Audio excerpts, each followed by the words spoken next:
leave it to the professionals.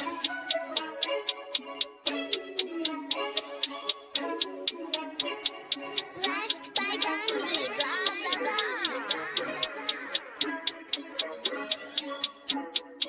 Started off with a bit, now I got coin. I see where y'all going. Been poppin' since Web 1, hella hoes on Web 2. I was living a dream, now I'm on Web 3. And it is what it seems, topping the pyramid schemes, I'm telling you. I'll sell you a percentage on Nebula. Shout out to Vince, he'll set it up. Surfing on the web and I'm shooting at 3. I've been goated when I got my G. I'm an alien boy from a different planet, yeah. So I got my drink, I'm riding in the 1920s Model T Ford. Call her Era Lord. Call me Levi, playing on the keys, boy. And I'm about to put my gloves on. If I said it, then I meant that. Yeah, I like that one, I'm about to get that. Crash that whip for the drumsticks, whiplash. I'm about to get them all. Are you with that? In a white boat, surrounded by blue. I want one, but I got a cop too. I wanna fly high in the sky, arms out wide, trying to soar from a bird's eye view. I'm on fire, Ricky, Bobby, cracking the pavement, Whitney, Bobby. I'm a Saki bomb, Hiroshima, Nagasaki. Bruce Wayne been a dog, and I keep it 101, cause I'm feeling kinda spotty. You sipping on some rock, and I'm sipping on octane. The only thing around my neck is the Started off with a blockchain. bit, now I got coin. I see where y'all going. Been poppin' since Web 1, hella hoes on Web 2. I was living a dream, now I'm on Web 3. And it is what it seems, topping the pyramid schemes, I'm telling you. I'll sell you a percentage on Nebula. Shout out to Vince, he'll set it up. NFT, Twitter, blockchain. Seeing with the ghosts and we ballin' like LeBron James. Crypto. We can make a trade, get the memo. Refuse not falling for the FOMO. Listening to Coffee with Captain. You know we worldwide, they loco. I ain't never gon' stop rapping. Orlando, yeah, we working magic. We rocking Ethereum NFTs. I just went and caught me a half base. Man, I gotta shout out Started the off with a party. bit, now I got coin. I see where y'all going. Been poppin' since Web 1, hella hoes on Web 2. I was living a dream, now I'm on Web 3. And it is what it seems, topping the pyramid schemes, I'm telling you. I'll sell you a percentage on Nebula. Shout out to Vince, he'll set it up. Breaking the mood to choose one, but they got knowledge to move, son. I'm shocking in shades with my brother in suits. Yeah, them blues is coming. Even though it's hard to pick, eeny, miny, mo, soda on the mix, no biting lips, it's time to go. Index number 1, no thumbs up, you gotta scroll. Looking at the ghost in studio, it's time to go. Had a helmet on by myself until I met a mask that wanted to have a face off. So had to bring my chainsaw, full tank of gas in the ride with my brakes off. I'm A1, but a different kind of steak sauce. Welcome to Coffee with Captain, powered by ApeCoin, where we dive into all things crypto, NFTs, Web3, and cutting-edge technology. Remember, nothing here is financial advice. Early-stage tech can be exceptionally volatile and risky. So grab your coffee and join Cap and Steve for today's conversation. Welcome to the future. Welcome to Coffee with Captain GM. Thanks so much for joining. If you've already done so, do us a favor, drop us a GM in the chat down below, then head up top, smash that like, repost, and bookmark on the space. Would greatly appreciate it. Helps warm up the algo and does us a real solid. We also have a special guest join us today around 9 o'clock. Would love to have a full house in here for that. I am joined by a co-host today, Outer Lumen, and I think we've got Xsolve. It was given during the same issues it was yesterday, but we'll hold for booted you again to listener. We'll power through it. We'll find a way. Just so you know, it's not you, it's X. It did. I think it took me 6 or 7 attempts yesterday to get the Coffee with Captain account up here in the co-host seat. It would add as a listener, and every time I went to accept the co-host, it booted me, or it added a speaker, and then every time I accepted the co-host, it booted me to a listener. But it eventually worked. Okay. Maybe check for another X update. I don't know. That was let's see. Here we go. Take 3. We'll see if this works. As always, never any financial advice in the show. Crypto is risky, NFTs are risky. Meme coins exceptionally risky, especially those launched by the former mayor of New York City. They can all go to zero to moment's notice. Please don't put any money you can't afford to lose. Know that I will hold tokens that I talk about from time to time, as does Outer. And we're not financial advisors, certainly not your financial advisors. Don't join for that. Just join for some fun, some information, and a little bit of education along the way. Now that we got that out of the way, welcome. Glad you're all here. A lot to get into today. Burry Lurkin says heady intro. We got GM, Minted Tokens, Grand Rising, Thomas, Mitigators, Crypto Pain. The YouTube chat is taking over. It is popping off. If you've not yet joined us over there, go click through. Actually, let me grab the link. I will pin that up top in 1 second. We'll throw Abstract up there as well as YouTube, and then we will get rolling. But yeah, exciting. Let me say interesting is probably a more appropriate day in the world of crypto and Web3. We're going to get all to it here in a second. Not just crypto and Web3, adjacent in the world of AI, some big news coming out of Anthropic and Claude yesterday with their co-work product. We're going to talk about that a little bit this morning, and some fun stuff to get into. Markets are moving, especially memes and NFTs. Memes depends on whether it's up or down, depends on which ones you got into. Do you want to try one more time to do the co-host thing? And if it doesn't work, maybe we'll just leave you as a speaker. What are you thinking? Sure, we could try that. I'll I was send it gonna over to say, you. I was gonna say yesterday, as I was going to bed, the last thing that I'm afraid to accept this co-host invite because I know it's probably gonna rug me. Yeah, I did. Okay, whatever. I'll come up in a second. Man, So the last tweet I saw, because I was totally doom scrolling last night, like guilty, fine. Was that mutants were, I guess, up. I don't know. I think it was like 0.8 or something was the value somebody tweeted, like as I was scrolling through, and I had no idea. Like I wasn't actually paying attention, and that was kind of exciting. But I guess like I didn't do a check-in this morning yet. Is everything running, or is it just that the mutants are running? It's not everything, and I mean, maybe completely unrelated, maybe related. Now, it's not like this. The clubhouse is a surprise at this point. Not only was it a roadmap item, but they actually at Ape Fest last year, they did come out and give it they said it's coming to Miami. It is happening. We don't have a firm date yet, but yesterday there was a trailer that dropped, basically a teaser for the clubhouse on YouTube, and then it got reposted on here on X.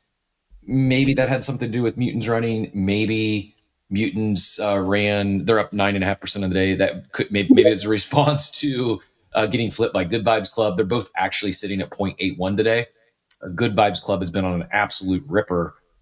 They're way up here over the past week. Chimpers are as well.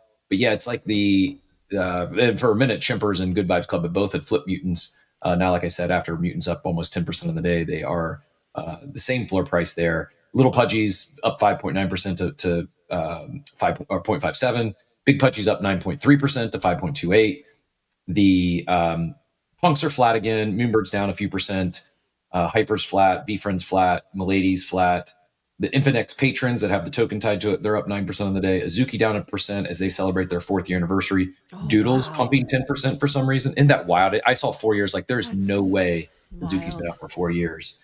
It's making me realize too that like, because Hash Masks launched also in January, end of January, but that'll be 5 years, right? When was it in January? Do you know the exact date? Yeah, I think it was okay. If I was gonna guess, it was like the 28th of January, late January. But maybe it was the 26th. Like I don't remember the exact but it was end of January. Yeah, that's so wild. Right? This morning, I was also checking out. I didn't know this, but I guess they have these like Web3 gaming awards. I think it's like game spelled with a 3 or whatever .gg, I guess, like whatever that was, but they still held them. They held awards. And the only reason why I found out about this, and I don't know if anyone else does this, I actually like this may be a question for the audience. I'm still in like capped out discords, even discords from 2020, like 2020, 2021. And sometimes I'll go into some random thing. So my random thing that I went into this morning to check out, because the community is still there, were the Wanderers. If you remember that project. Well, dude, I can't make this up. Like, this is proof of simulation. Like, seconds before you said that, Otis in the chat says, Cap wandering westward for Node Foundation grand opening in a couple weeks. And I was replying, no, can't make it. As I'm reading this, that's the exact collection I thought about, and thought about you have talked about Wanderers before. Like, can't make this up. Like, I'm going to show you the post just so you don't think I'm lying. Like, almost in real time, as my brain goes, Wanderers, Outer Lumen says Wanderers. Like, we're getting close to dialed into this same chemistry that Steve and I had, where we can finish each other the sentences. I don't know if this is what do they call it? Remote viewing? Is this? Am I getting? That's Otis, wild, thanks for that. Right?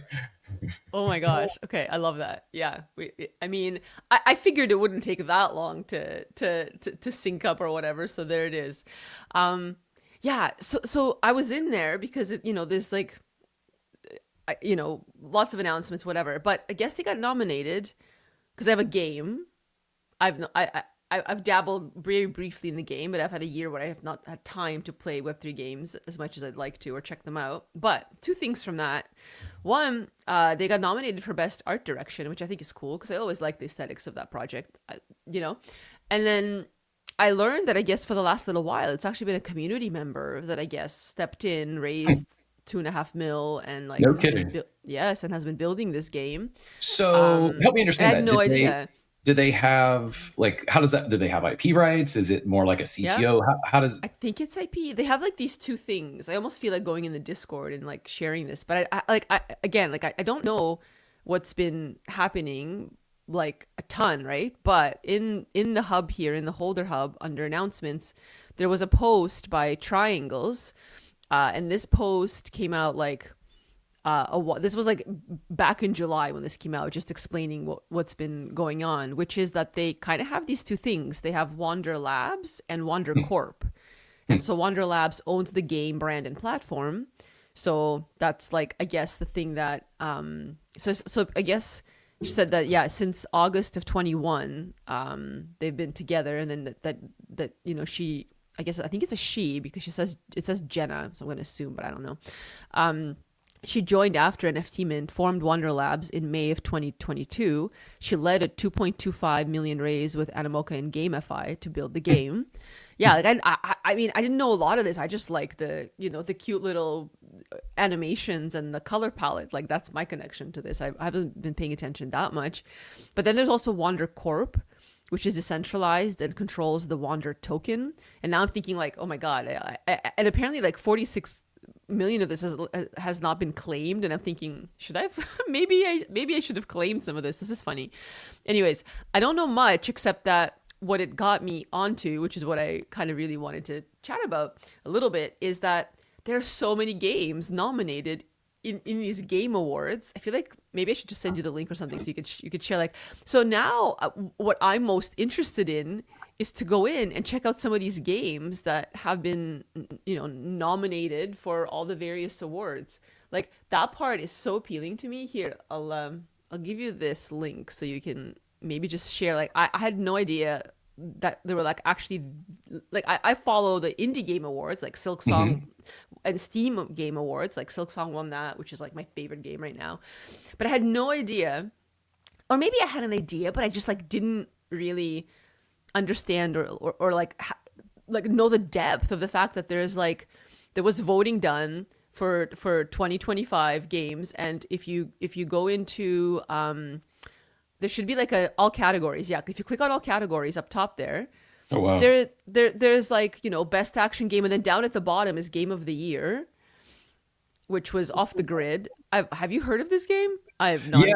So yes, I've not heard of Off the Grid. It like had a moment in time where best way to describe it, I think it was like first person shooter, but think of like an on-chain, on-chain Grand Theft Auto kind of. Okay, because I know the rest. I know the rest of these games, but I didn't know about Off the Grid. Unfortunately, I think it's already. I don't know if it's sunset or just sunset its Web3 component, but so it's funny that it won Game of the Year, and if anyone's more dialed into that, check me if I'm wrong here, but I think they came in, they had early success in Web3. It was one of the ones like, look, Web3 gaming works, and then I think they already shut it down, which is sad. To your point, though, I am familiar with Parallel, Pudgy Party, FIFA Rival. I'm not familiar with Eve Frontier, but I am aware of the others. It's part of Eve Online, I believe, if that's the one I'm thinking of, anyways. Okay. But yeah, no, and then like there's best card game, best shooter game, best RPG, best puzzle, like, and then the best art direction is how we have arrived. Yeah, the UI is a bit weird. It's like, how do you get back to all the categories? I guess you go to check the winners. Pudgy Party won best mobile game. Off the Grid best action game. That Eve Frontier best adventure game. Pudgy Party won best casual game. Pudgy Party cleaned it up on the award front. It was just neat to be in like on this side of like the Web3 internet, if you will. So yeah, I don't know. I feel a little bit like I want to do a bit more digging and check out what this has to offer, because I was just curious. I'm like, man, okay, Wanderers, I see you, but also what is all of this like games GG that I just kind of like have not been paying attention to this year? Yeah, was not even familiar with the site or this organization. I am, man, I still remain hopeful, I guess is the right word for on-chain gaming.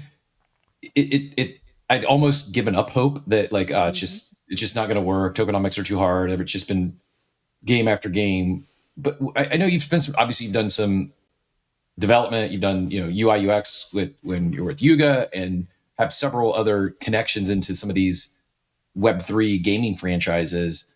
What's your high level take on Web3 gaming? Is it here to stay? Are we just going to use blockchain tech and stop trying to incorporate the tokens and the financial play? And then we'll get Oxy in here next. He might have a take on Off the Grid or one of these others. But yeah, what's your just high level take on and really your current January 2026 thoughts and sentiments on chain gaming at the highest level? Is it going to be a thing? Is it going to just be all gaming in the future, or Okay. did we overhype it? Here's here's what I think is the best use case for like blockchain in gaming. How that manifests is yet like we'll see. And I think maybe even like there's a sub point to that. But the main one is an example of like my son playing Roblox and losing all of his stuff because all the servers are centralized and they had a glitch. I think it was Pet Simulator X was the game that like his generation played when they were like 10, 11, whatever. And they collect all these rare things that they grind for. A concept not too unfamiliar to anybody listening, I'm sure. So when you have like imagine there's like a glitch and your entire your entire wallet just gets drained of all the things you've collected. Like my kid was crying all day.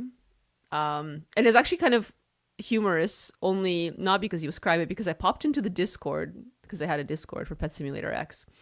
And I saw all of these like boomer moms whose kids were also crying, trying to navigate Discord because I've never used Discord before. It was really funny to see like, it's almost like they were emailing customer support, but those were the posts they were making in the Discord. It was really, really like, dear so-and-so, or to whom it may concern. It was hilarious. Like I should have screen captured some of this stuff.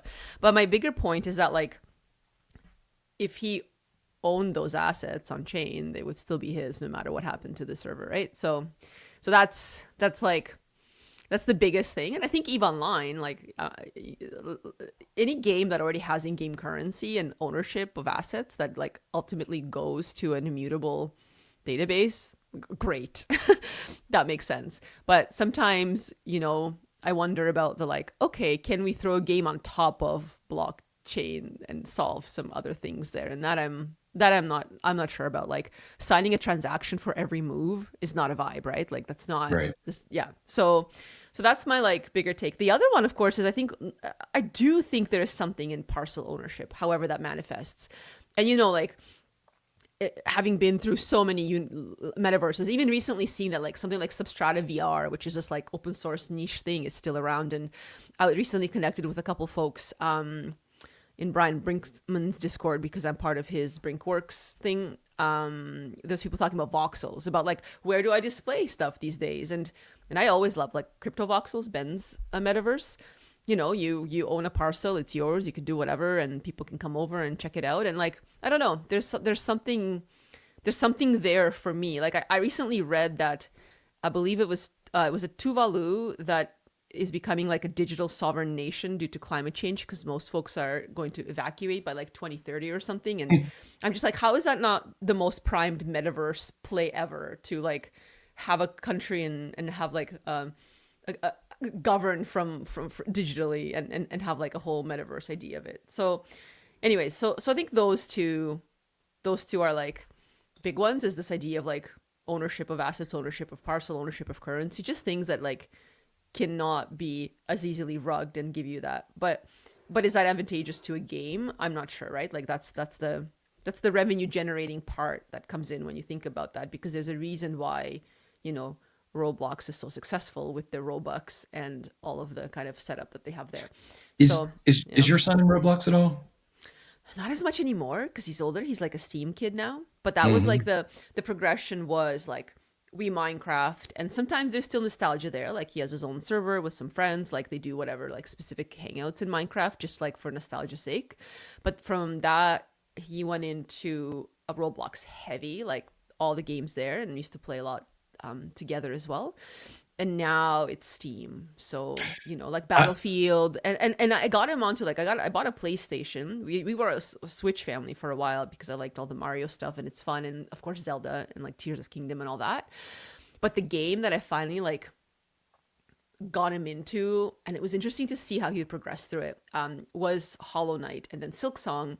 Both of these games are just stunning and beautiful, but they're also difficult to play. And what I mean by that is like, it is a grind. You die. The run backs are hard. This is like late 90s, early 2000s, unforgiving. Like there's no, like nothing is auto saving for you, bro. Like this is, you know, after a few hours, you're so frustrated you want to pull out the game genie and cheat your way to the end. Well, and we reminisce, like me and Divide reminisced with him. We're like, I know you're complaining about this part of it, but imagine if it just crashed.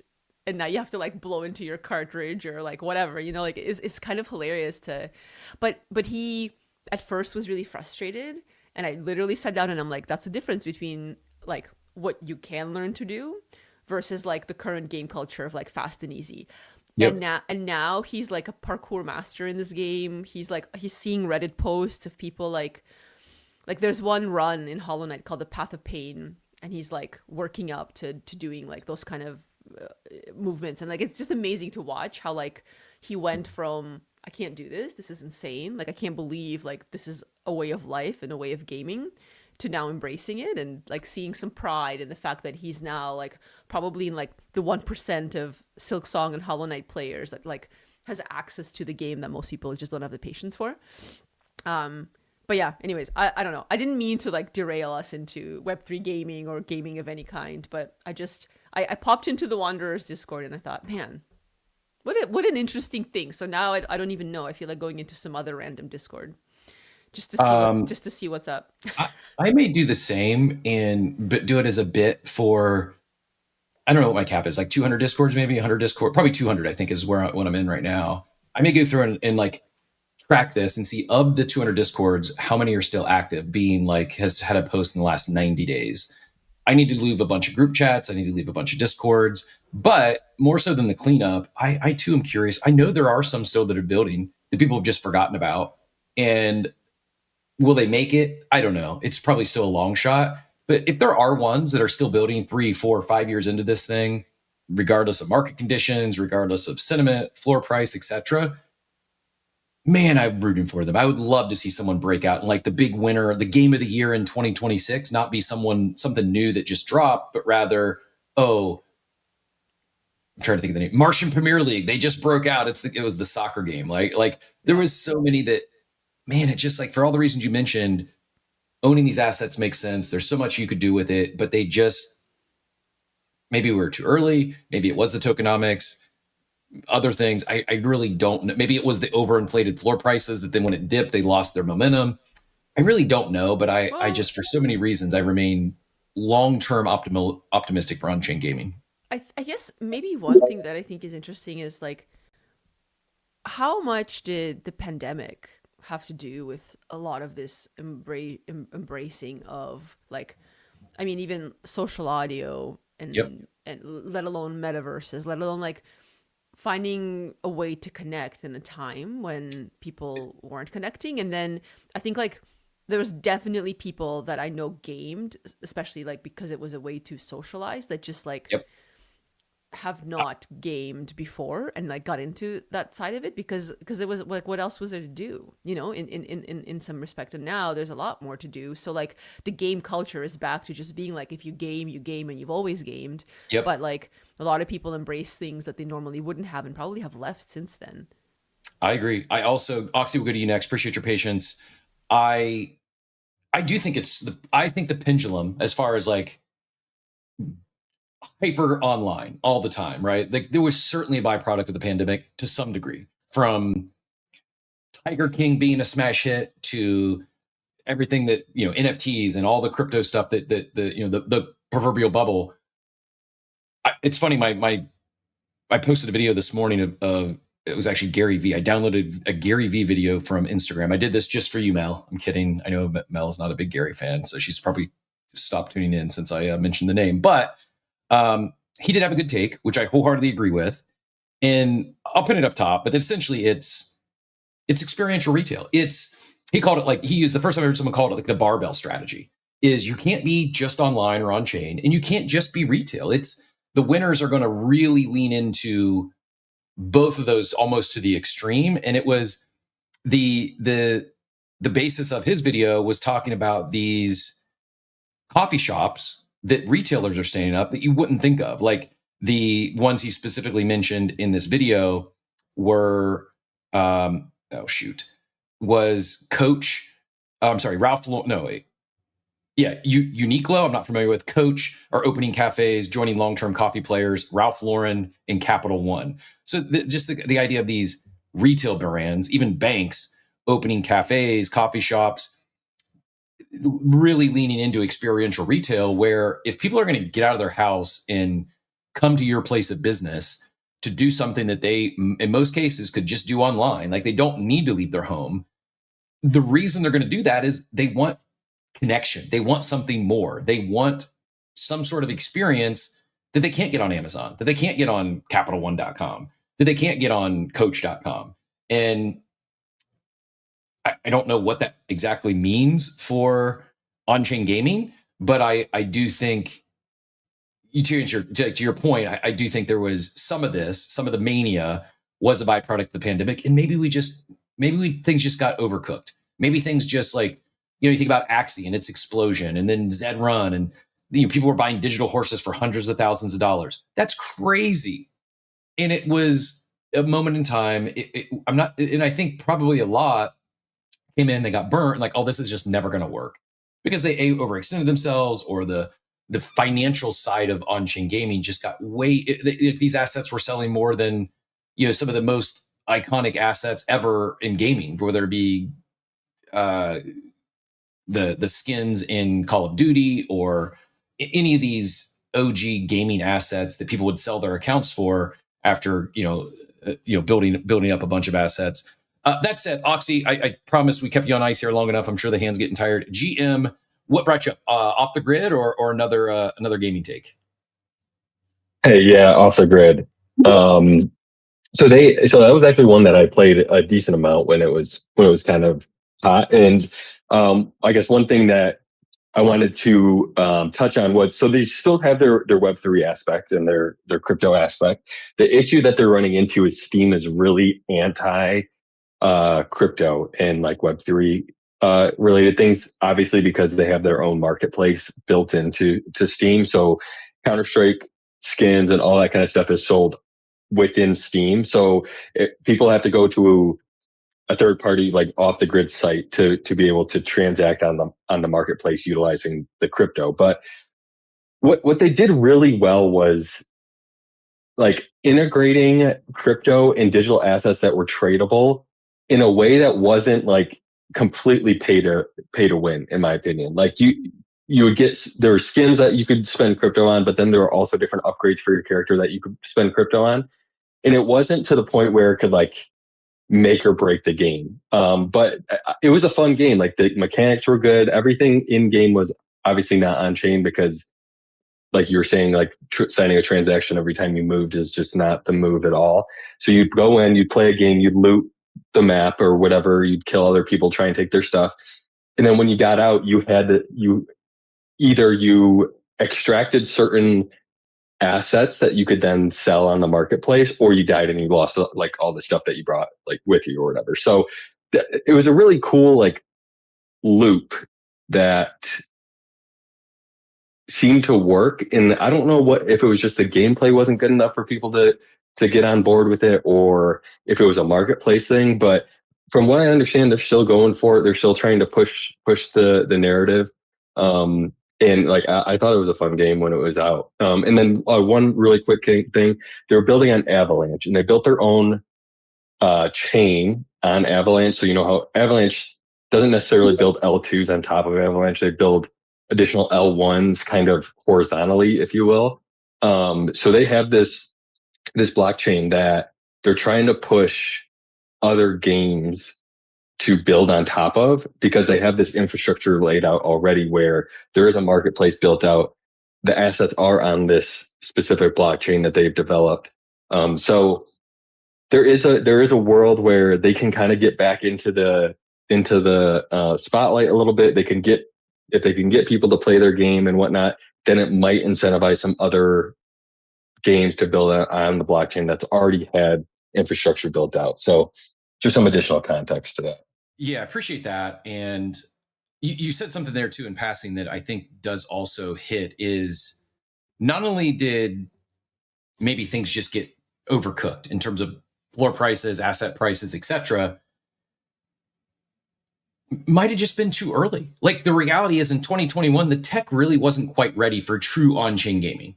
Like, could have you used it to just simply hold the assets on chain and almost everything else take place off chain? Yeah, that was possible, but the tech really wasn't there like it is today. And maybe it's just me and my mega ETH bias, but I am, and I know like on-chain gaming isn't going to be the core focus of mega ETH, but I am excited whether it's mega ETH or I saw on that awards from games that we just had pulled up there, Ronin was the ecosystem of the year. I do wonder if it is a matter of we were just too early. Things got way overcooked. The tech wasn't ready. And it you know, maybe it's not this year, maybe it's not next year, but at some point we see this, it just becomes inevitable. But it just, everything just wasn't ready in 21, 22. Before we move on from Oxy, I did see he posted a long form thread on yesterday's stablecoin conversation. I wanted to call attention to that. If you enjoyed the chat yesterday, well thought out, big brain take from Oxy up top. Appreciate you adding to the conversation yesterday. And we're not going to go back and relitigate stablecoins today, but again, that is up top if you are looking for more info on stablecoins and what it might mean for the year. Also, as I'm calling attention to posts up top, excited for the Claw Machine and Pokemon Grails that's launching on Base on January 15th. So Thursday. And I'm not going to share it yet, but we also have a special guest joining us next Monday that may or may not be related to Pokemon, may or may not be related to doing some fun things on chain. So I say all that outer, and I wonder, maybe on-chain gaming, its best fit isn't first-person shooters, but rather it is these assets. Like I don't think of Pokemon as a game, but the reality is it's a game. And the assets are coming on-chain now. And RWAs make a lot of sense for these real-world assets to be able to, if you're going to trade them, it's a lot easier to do on-chain with some platform like Beezy than it is to worry about pick-packing and shipping your actual physical card. So maybe that is like the sweet spot for on-chain gaming is the TCGs of the world, the things like Pokemon, those that come with more collectibles where and Disney it's easier bridge, right? Like, it's funny. Like, do you remember Disney Pinnacle? Oh yeah. Yep. Yeah. And like, it's interesting to me how, I know I got like a bunch of digital pins or whatever. I'm not like a huge Disney maxi, but it was just interesting for me to just try like the novelty of the platform. But I want the physical pins. Like, and I don't even, like, I've never been to Disney World or Land, nor do I have any desire to do that. But I have friends that are like Disney maxis.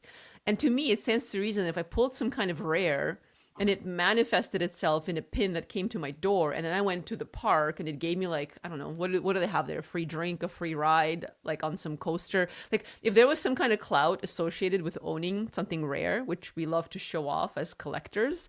Yeah, I don't know. I think there's a lot there. I also was thinking about like Dookie Dash was actually fun. I hated how like there was no hope in winning against folks that got like, full on like a, special mice and whatever, fine. Mm-hmm. But it was still like it was just genuinely fun and funny to experience. Unlike like something like Heavy, which was just like so like such a grind and just lacked that like a creative edge to that. So I don't know. There's like something. I was trying to think like what was actually like fun. Like what games have I been through that were like just genuinely like not too serious and like had fun elements in them, because I think fun was missing the entire time for most of these things, social and fun. I mean, it'll always have a soft spot in my heart because it was a big part of my on-chain rabbit hole. It was a big part of the reason I'm here. Yes, I found NBA Top Shot, that was first, but then right after Top Shot, what really sent me, like Top Shot, it got me into NFTs. But the reality is, centralized platform. Like I didn't have to own crypto to do that, right? Like everything could be bought with a credit card. And well, it's great they had that tech early on, it was Zed Run, which was on Polygon at the time, and having to bridge over to Polygon and download a MetaMask. And that's what forced my Web3 education. And I genuinely had a lot of fun. I had fun breeding those horses, racing those horses. I'm not saying it's just because they botched the tokenomics early on and took them too many second, third, fourth chances to try to get it right. I still have horses. They auto race. I can't even tell you last time I logged in the site. Probably should check it out at least. Oh my God, you have to. This is going to be the best thing ever, just to like check back in. Speaking of checking back into things, check back into that. That's hilarious. Right. But it was one that I genuinely enjoyed. Like I really did like the game. And that's partially what made me so bullish for on-chain gaming, so excited about on-chain gaming, is because it was not only something I enjoyed. I'm not exaggerating. I believe I probably onboarded more of my in real life friends by way of Zed Run than anything else that's come since. Like there was one fan I knew was big into like MCU and comics. And so he ended up buying a Punks Comic 1, and that was his entry into the space. But I had several friends that had stables. I had one friend that got really deep into it and was really enjoyed regular horse racing. And I think he had like 400 horses. And he's probably, and I think other than that, he might have eventually bought like a mutant, but just never went anywhere else. And it was like, that's what I think on-chain gaming is. And now, unfortunately, it's got, I think, it probably negative connotation. But if they're able to obfuscate the tech, if they're able to not lead with NFTs or crypto, there really is something there. It's just, at the end of the day, it's got to be a fun game. It's got to be something people enjoy. They want to play, not just because this token, this gaming asset could 1,000x in the next day. Oxy, go ahead and get back in here, and then we'll go to Machiavelli. And so we got a few other speakers on stage as well. Hey, yeah. So have you been in Zed Run since they changed their Zed champions? Yeah, I have. I did a little bit early on, and then I quickly lost interest. It's to me, like, theoretically, the idea of like auto racing made a lot of sense. I liked it theoretically, but in reality, it was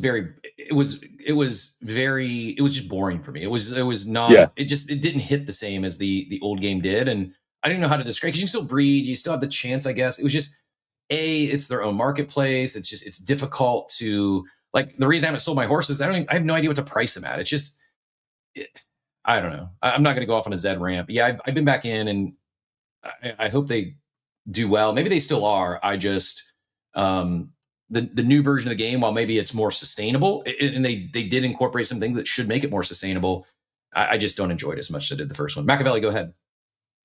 Yo, I wanted to get in here because yesterday, something odd happened. I have like 100 and something Discords as well on the left-hand side.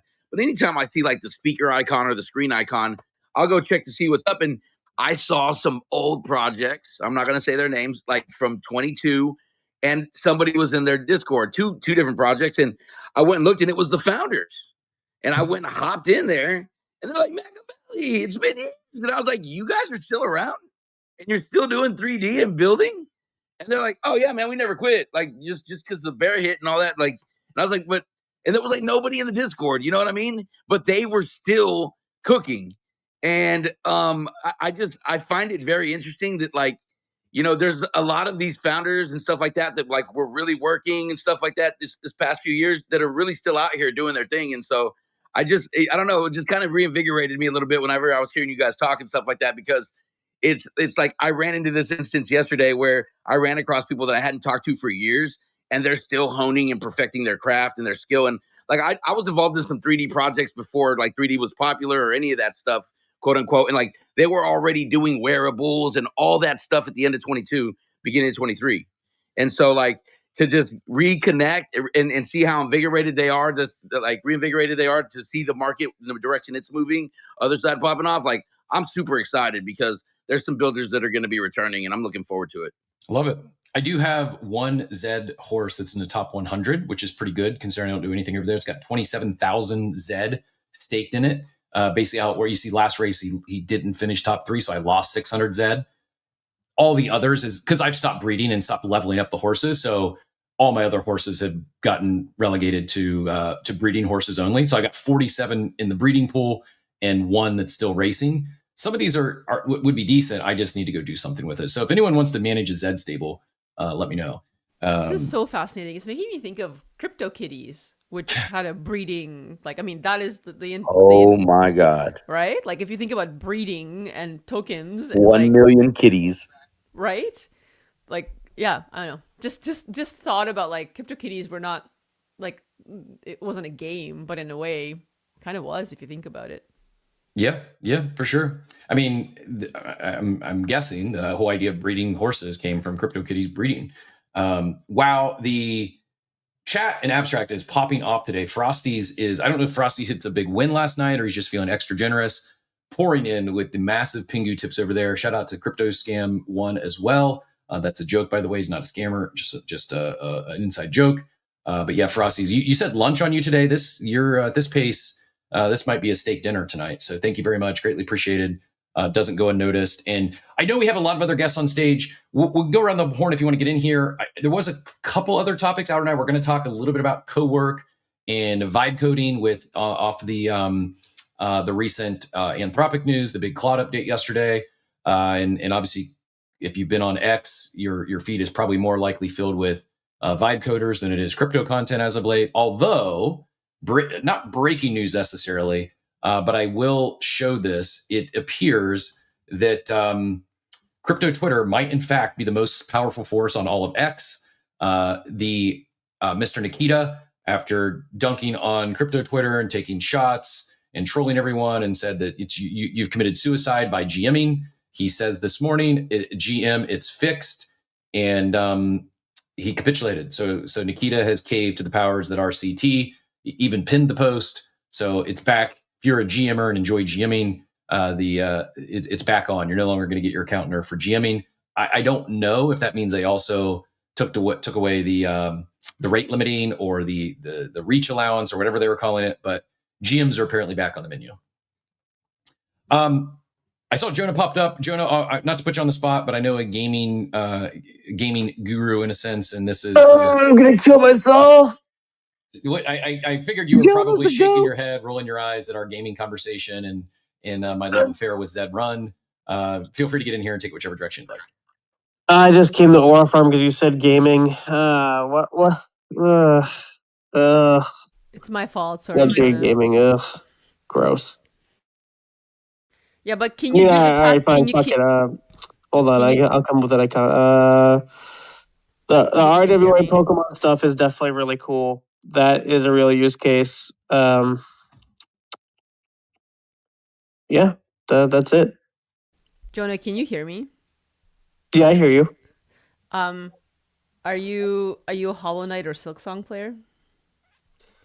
When I'm not screaming at my computer screen, yeah, because they want me to diagonal dash into a fucking rose in order to bounce into the next level. Yeah, but like, if you attain that level of attainment, how good does that feel, though? Oh yeah, you feel like a ninja. Yeah, it's great.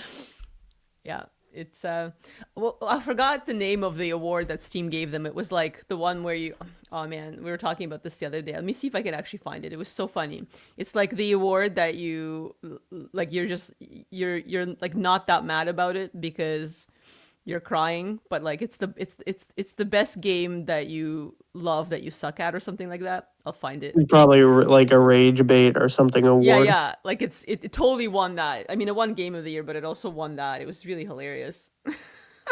Amazing game. You know, incredible. Yeah. This is probably too old for Jonah. Outer, you might have played this one.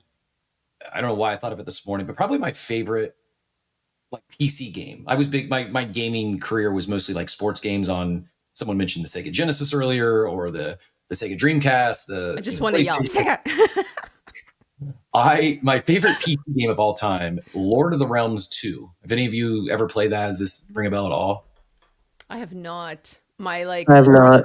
My earliest PC game was like somebody had the OG GTA, like top down view, wow. The little dots on PC. I remember going to a friend's house and it was really cool. But for me, my biggest connection, I think it started with Mario 3, but really it was like waiting in line for the N64, and like the N64 was like my big like, oh my god moment. I can't believe that exists. And my favorite game of all time to this day is Star Fox 64. Like I just played the crap out of that. I may go back and play Lord of the Realms 2 again to see if it's still, I think it still checks out. Think of like What is it like? I'll look it up. So think of like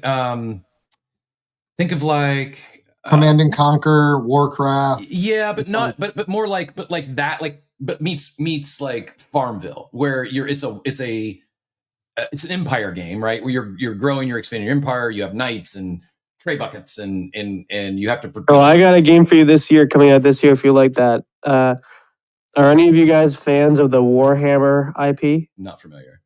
But look at this. I mean, it's not just yes. me. Steam gives Lord of the Realms 2 a 10 out of 10. Is that often? Is that, I gotta imagine that's uncommon. No, it's hard. It's not often. No, all right, so real that's quick, cool. since Outer knows Warhammer, they're making a Total War Warhammer 40K game. Are you serious? Yep, it's coming out this year. Oh, that's exciting. What does Warhammer 40K mean? So Total War is a series that's like Command and Conquer. It's a top-down strategy game. Mm-hmm.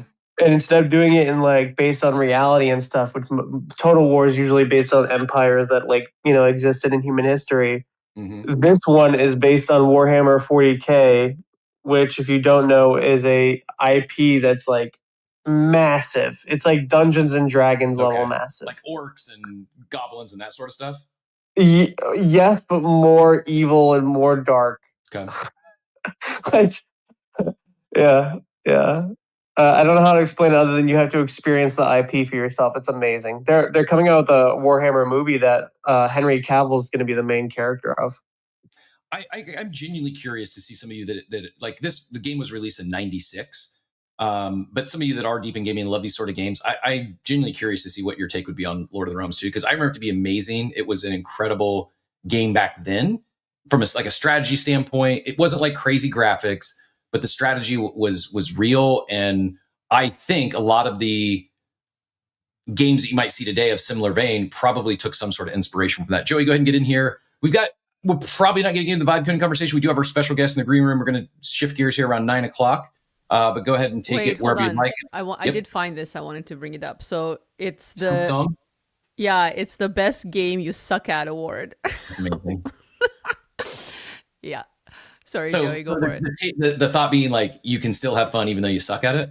Am I interpreting that? Well, I think Jonah nailed it. Like, it's just unforgiving, but if you do get good at it, you feel incredible that you're part of like this small group of individuals that, whether it's on like, a PC or on any of the platforms, because they're all different too. Like, if you're like rocking Silksong on PlayStation, doesn't mean you can then show up and just like be a keyboard warrior with it either. Like, you kind of have to learn it.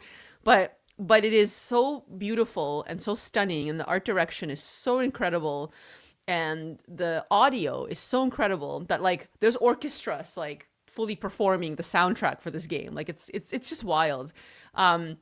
But it is absolutely unforgiving, and if you know and you like get through that, otherwise you fade it. Like, you're just like, oh, it's too hard, or it's bad, or this is like whatever. And every single time, like even when we've played it, like me and the kid and Divide, we're like, oh, okay, this boss is lame. But then it's like, no, it's not. We're just bad. And then when we get through it, it's like, oh my God, this is amazing. We got through this like next section. And then you go on Reddit and you just like talk to people and they're like, oh, I'm stuck. I can't do this. And there's literally like, there's people that have beat the thing and there's people that haven't beat the thing. And you're either in one of those camps. It's, it's pretty amazing. I mean, anyone who's listening who wants to like check out just what a team of 3 conceptualized, even like starting with something like Hollow Knight, never mind Silksong, is just like, I don't know. It's, I cannot like glaze it enough. So good. Joey, we're going to get to you here in a second. I was familiar, back to Off the Grid real quick, just to tie that one off. It was, I guess Dr. Disrespect was part of the face of that game, and he had some drama involved with himself and some things. I don't know all the details, but that might have played a role in its downfall, if you will. But Mayhem says played it, a lot of potential. His rig wouldn't run it well is the only reason he didn't dig in more. Gun still has a token, seen it mentioned lately, must be active for something. Just came out of early access, actually. So release date was July 17th of last year, and now is out of early access. Joey, go ahead. Joey, check Okay. one. Can you hear me okay? See. I'm on desktop. So Yeah, coming through clear. Okay, cool. I came up when you were mentioning like the RWA stuff, obviously. And Outer brought up something that is quite common. I do think that I do believe that not every collectible belongs on chain. To your point, Outer, about like pins as an example, right? Like there's a massive, and when I say massive pin collecting community in like the Disney world, you probably couldn't even begin to estimate how many people collect pins and how much money gets spent on them. I don't believe those belong on chain, right? People want to wear those on their lanyards. They want to wear them on their backpack. Shoot, I've even seen people at Disney that use motorized scooters, and the canopy of their motorized scooter is just covered in Disney pins. So that you brought up a really good point. Now, the reason why, and this is another, to me, this is a perfect example. So for anybody that collects, trading cards, the Grail set is a 1999 base set, first edition Pokemon PSA 10. So that's every single card in that base set, first edition, graded as a PSA 10. They estimate, because they don't know for sure, that there were about a few years ago, there was about 10 of these collections that existed, potentially. One of those collections belonged to this big guy in the space. His name's Jeremy. He lived in the Palisades in California. He kept his full base set of first edition PSA 10s in his home. His home burned to the ground. That whole base set is gone now, unrecoverable. So we have a guy that's been working with us, DCF God. He's on X. A lot of people know him. We actually helped him acquire a first edition Charizard PSA 10 for $300,000. It's on chain. It's in our Brinks vault. He's on his way to getting a full PSA 10 set. I want to say he's almost halfway there with what he's trying to do. So when we think of like the use case for this, right? Like the reason why we bring it on chain is, number one, you don't have the safety, the insurance, all that stuff can be, with us at least, we use a Brinks vault. So all your high value stuff is sitting in this Brinks vault. It's insured, it's protected, and you can still show off that collection everywhere you go. And if you decide, like we just purchased a card, I facilitated the sale, where they were like, oh, we need to do a bank wire because of the value of that card. Bank wires can take up to 48 hours. We want that card now. If it was on chain, simple little transaction, and now you own that card in less than a minute, right? So there's so many use cases. But to back to what you're saying, I don't believe every single collectible belongs on chain. I think we have to consider resources and costs and things like that. But those are like just two stories that I think make the most sense when we talk about like why. So like, it's funny when people say NFTs are dead. Like NFTs are not dead. NFTs are thriving. They're just thriving in industries that this small little niche part of crypto Twitter doesn't really talk about. Yes, NFT, PFP NFTs are pumping right now, but for the last couple of years, like the number one NFT in like most NFTs created is Ticketmaster, right? So like NFTs are thriving. It's just they're not thriving in the way that we talk about since 2021. Good point. They're thriving, just not thriving from a floor price standpoint. Go ahead, Outer. I just wanted to say, like, to my reference for Disney Pinnacle, I think it's actually both to me, right? Like, it's an extension of, like, I don't even necessarily think that, like, the pin example specifically for me means that, yeah, I still want to reveal it digitally and I still want to own a digital copy of it. It's just that I want to that extent to the physical manifestation of that, given that the utility for it is for me to show it off. Like, I think there's an inherent difference in like, I'm a big Magic player. I love Magic the Gathering, and like recently I've been really loving it because they released Avatar on it, and I love Avatar Aang and that entire franchise. So the combination of that has been so cool. And I've been like ripping packs with my family. But like I also use those cards to play a game. Like it's just not good enough for me to own them digitally in this case, because I will go and I'll play the physical game with my peers. It's the same thing. No, and I completely yeah. That's a great point, right? Like people want to play the actual TCG, but remember, like we're not. The goal is to not tokenize every single card, right? The goal is to tokenize the cards that have value, right? Like we don't want you. Nobody wants to spend $50 grading a card that, if it comes back as a PSA 10, is worth $10, right? Like that's not the point.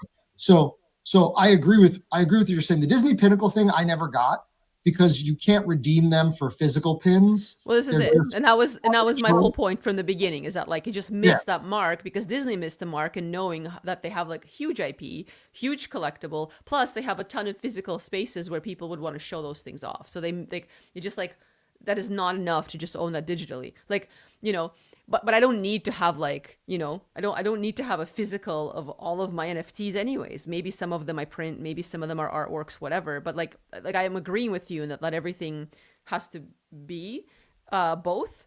But definitely for things that have like an actual utility, whether it's a game or a pin that like, you know, you'd want to collect, like that makes sense. It's also the same with like, I don't want digital stamps. If you're like a stamp collector, you're gonna want the physical thing. Like that's the whole point of, you know, if you're like into that kind of thing. Yeah, I don't know. This is definitely interesting. That whole idea of like to your point about the physical, even the physical stamps. Think about it again about, you know, keeping something that has such a high value in your home, and God forbid there's a roof leak, there's a fire, right? So like, well, you have insurance for that. I mean, like, you know, if you're 70s and 80s maybe that are coin and stamp collectors, they love being able to pull out their collection and look. But younger people that are using that stuff for a stored value, the amount of money you would have to pay in supplemental homeowners insurance to keep those items actually insured at your home would far outweigh like sending them to somebody like us, putting them in our vault, and then just being able to carry them around on your phone and show them off whenever you want.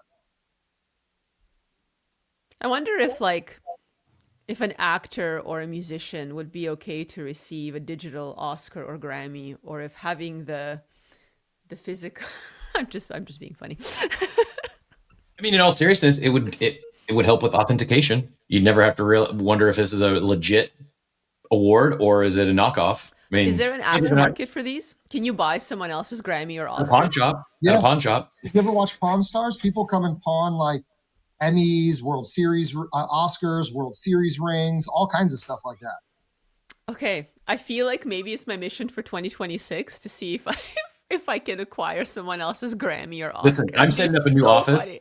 I'm setting up a new office this weekend, so the background will be different. Hopefully next Monday, if everything goes smooth. My new goal is also to get an Oscar or a Grammy to have behind me, just for.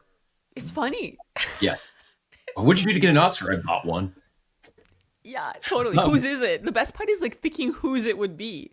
Like, whose recycled Oscar would you want? Wait, do they customize those with the name, who won the award? They engrave them. Oh yeah. Chat, let us know if you were to purchase any Oscar. Money is no issue. What Oscar are you buying? This is the important questions we need answered here on Coffee.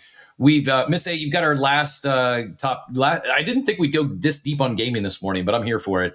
Also going to be playing some Lord of the Realm 2 this weekend, and maybe Age of the Empires also gets a shout out from Dobbins. That was my number 2 behind Lord of the Realm 2 was Age of the Empires. These were 2 great PC games from back in the day. But Miss A, go ahead if you don't mind, kind of lightning round, because I don't want to keep our special guests waiting too much longer, but appreciate you joining us. Yeah, no worries, Cap. I was actually just going to add and revert back to that bit of retail. And the part that's very interesting on the retail world and the retail consumer front. Imagine, do you remember Fabricant? And Fabricant back in 21 with the digital fashion house, and how like I was on a few stages in Europe that were actually talking about that, because I was also from the adage that it may not go past the pandemic time because people are genuinely going to want to go out and connect. And I think whatever retail vertical you're looking at depends on the retail vertical, whether or not that is going to be aligned with it. So if you're talking about gaming is one thing and collectors is another, like Joey's saying, but like, for example, someone who has a Louis Vuitton or an Hermes bag, maybe they have 200 of them. they're not going to want to put that into a vault, right, Joey? They're going to want to be able to use those in their own home and when they go out on evenings. So that's a different sector. But I do believe that people are leaning more into in real life community, and the omni-channel solution is different distribution channels. And I just see the NFT or digital asset space as another distribution channel to reach your audience. And your audiences are going to be varied in age. And I think one of the things that's always been forgotten, it's been very, most of the audience has been very heavy skewed towards men and very skewed towards a certain age demographic and a certain demographic for what people enjoy doing. And I think it's a limited view of what the retail consumer world looks like. And I've worked on the fashion and luxury side and also HBA and FMCG. So when you think about it, there's many products, as Joey said, and I agree with him. We've been doing rewards and memberships forever, for as long as I can remember, because it's part of the retail value chain. So I think it's just about timing. And I think Cap, to close it up, I think that's when I think you hit the nail on the head. I think it's just it was not the right time. The tech wasn't finished. The use cases were not complete. There was a lot of individuals that may not know the whole business process end to end. And now it's kind of like those people are coming in and they're just kind of taking what's been done, which is halfway fixed. And now they're just going to complete it as they bring those industries forward. And that was something that I already forecasted that would happen during the pandemic. I already saw this because I was listening and talking to people, and I was still active in the retail space on the digital transformation side. And luxury was concerned, but the reality is they're not concerned anymore that much, because they're actually seeing that the Gen Zs now actually want to move away from constantly being on devices and phones and online, and they actually want to make connections in real life. Yeah, no, good take. I agree, and love the Louis Vuitton mention that I can't pronounce it that way. So appreciate you for incorporating that in the conversation this morning. All that said, appreciate all of our guests. I would not think we'd go this deep on gaming this morning, but as I said, here for it, and might bust out some old school games this weekend if I can complete the move in time. That said, without further ado, I do want to bring up our special guest here in just a second. Before we do so, if we could ask for just a quick reset, as always, welcome to Coffee.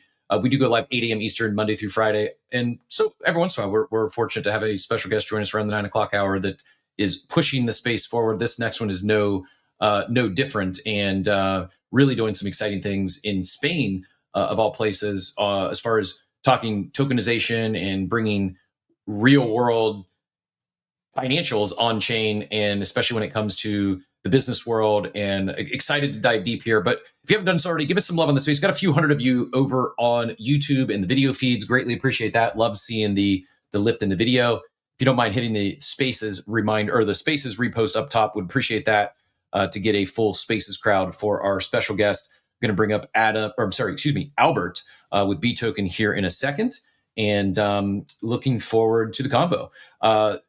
Albert, GM, welcome to the stage. Welcome to Coffee with Captain. Before we jump into all things BeToken, I'm curious, I know you got to hear a little bit of that gaming conversation. Any thoughts, comments, anything you wanted to add to that before we jump into all things BeToken this morning? Hello, nice to meet you. Really happy to stay here. I think that, it's true that nowadays there are a lot of people talking that everything is possible to tokenize, but I think that it's very important to check it and think, what do you want to tokenize and why? Because if you cannot create any value or give any profit to the investors, maybe the people don't want to buy these tokens. Yeah, and perfect segue into BeToken for when you talk about giving value to investors, doing exactly that. Before we jump into all that you're doing with BeToken, do you mind giving us a little bit of background on yourself and maybe whether you want to talk about what led you to BeToken, or even more so, I'm curious, with all that you've done, feel free to share anything you'd like on your background and the self brands, and then what led you to on-chain, what led you to crypto and Web3? Yeah, of course. I'm Albert Prat. I'm the founder from Bissell Brands. Bissell Brands is an e-commerce that I set up in 2008, long time ago. I started to buy online in 2003, really long time ago, 22 years ago. And this is the reason why at the end I create an e-commerce company. Nowadays we have 5 different brands. One of them is GreenCat. It's power tools and tools for the garden, like chainsaws, brush cutters, lawnmowers. Another brand is FitFew Fitness. It's home user fitness, like treadmills, spinning bikes, all these kind of items. The third brand is MacHouse. It's furniture for home. And the last 2 brands are Bilum and Playking, are toys for children. And I start to check or to invest in Web3, in blockchain projects in maybe around 8 years ago. And at the end, I saw many projects that they didn't do anything. They only made a good marketing, but at the end they disappear. But during all this time, and I lose some money in some of them because I invested.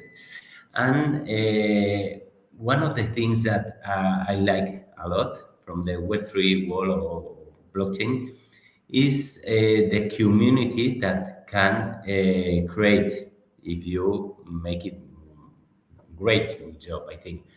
And this is the reason why I start to think to tokenize all the equity from the company. I start to thinking about it in 2020, but there weren't any regulation.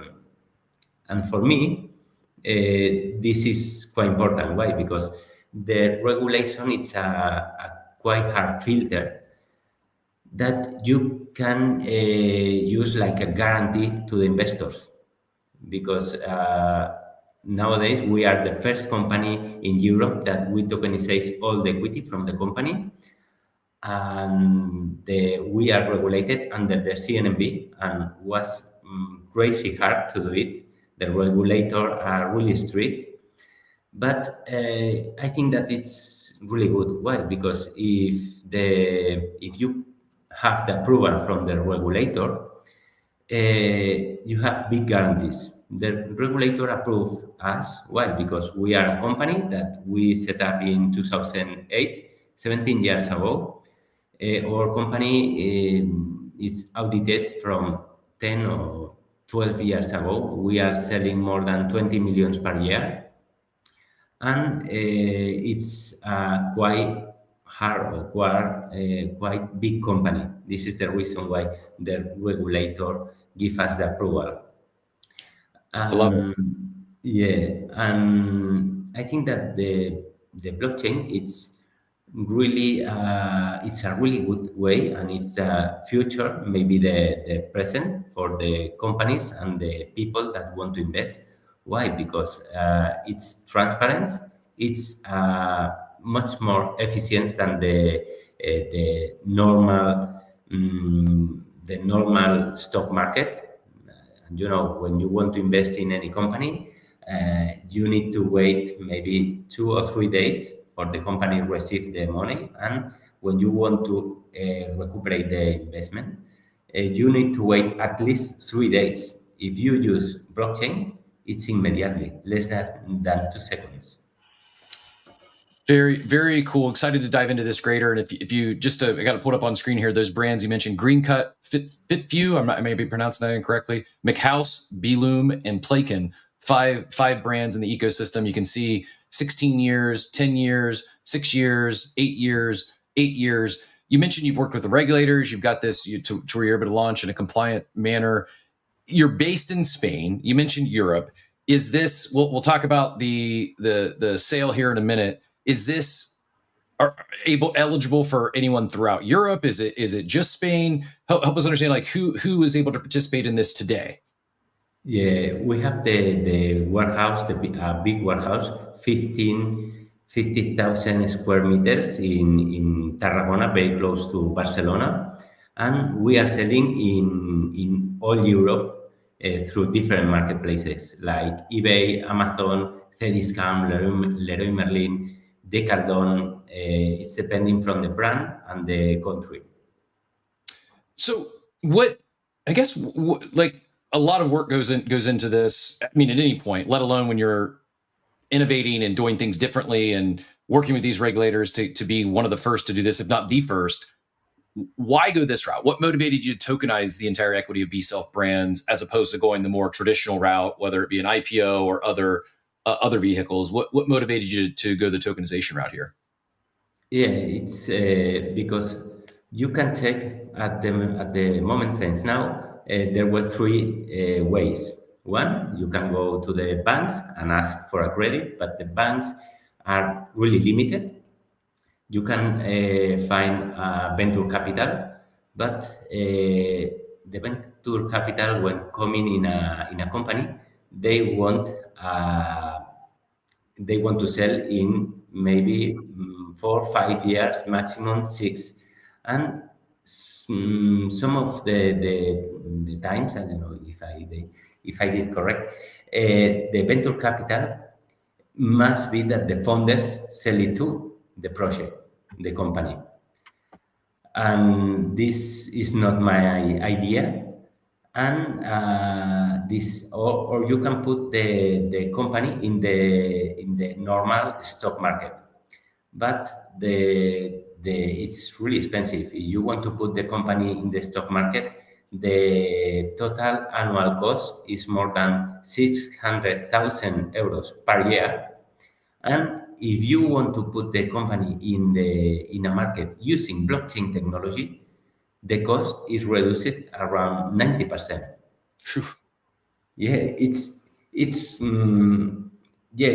true that I had to pay a big cost for pass all the regulations, but this is the cost for only one time, only for the initial time. I spent around 100,000 euros for pass all the legal regulations, but after that, all the transactions are directly between the company and the investors. You don't need any bank or you don't need brokers, and all these things reduce a lot all the costs. Yeah, and you mentioned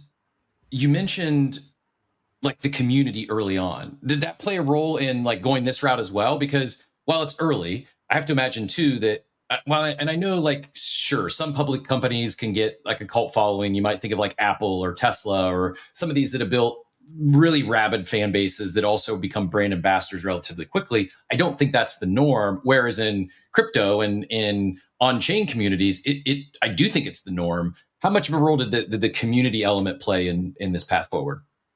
Yeah, I think that the companies that have a great community have they increase the sales much more faster.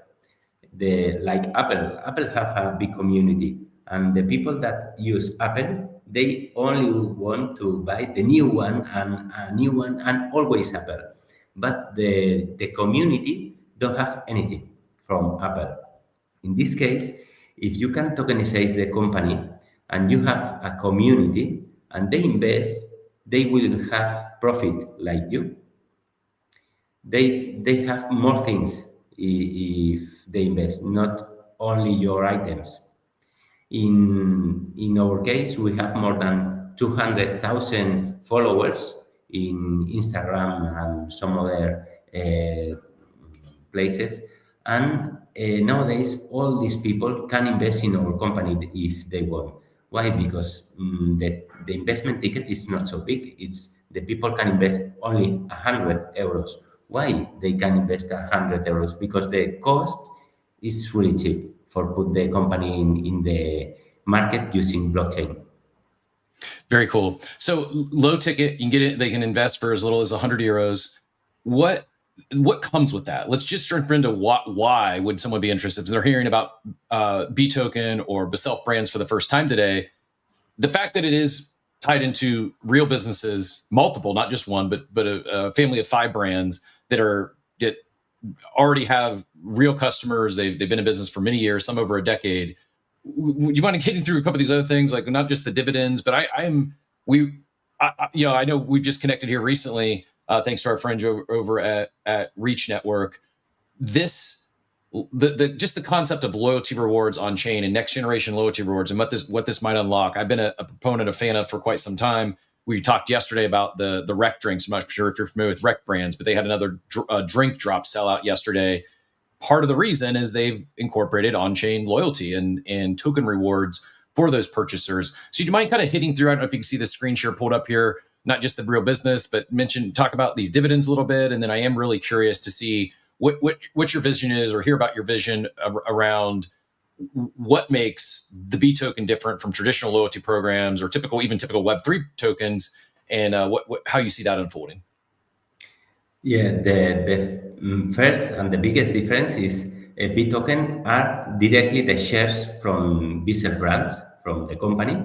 Nowadays, the shares from the company are digital, are BeTokens, and all the people that invest, that have BeTokens, are owners from the company, and they will have dividends. They will participate in all the strategic decision from the company.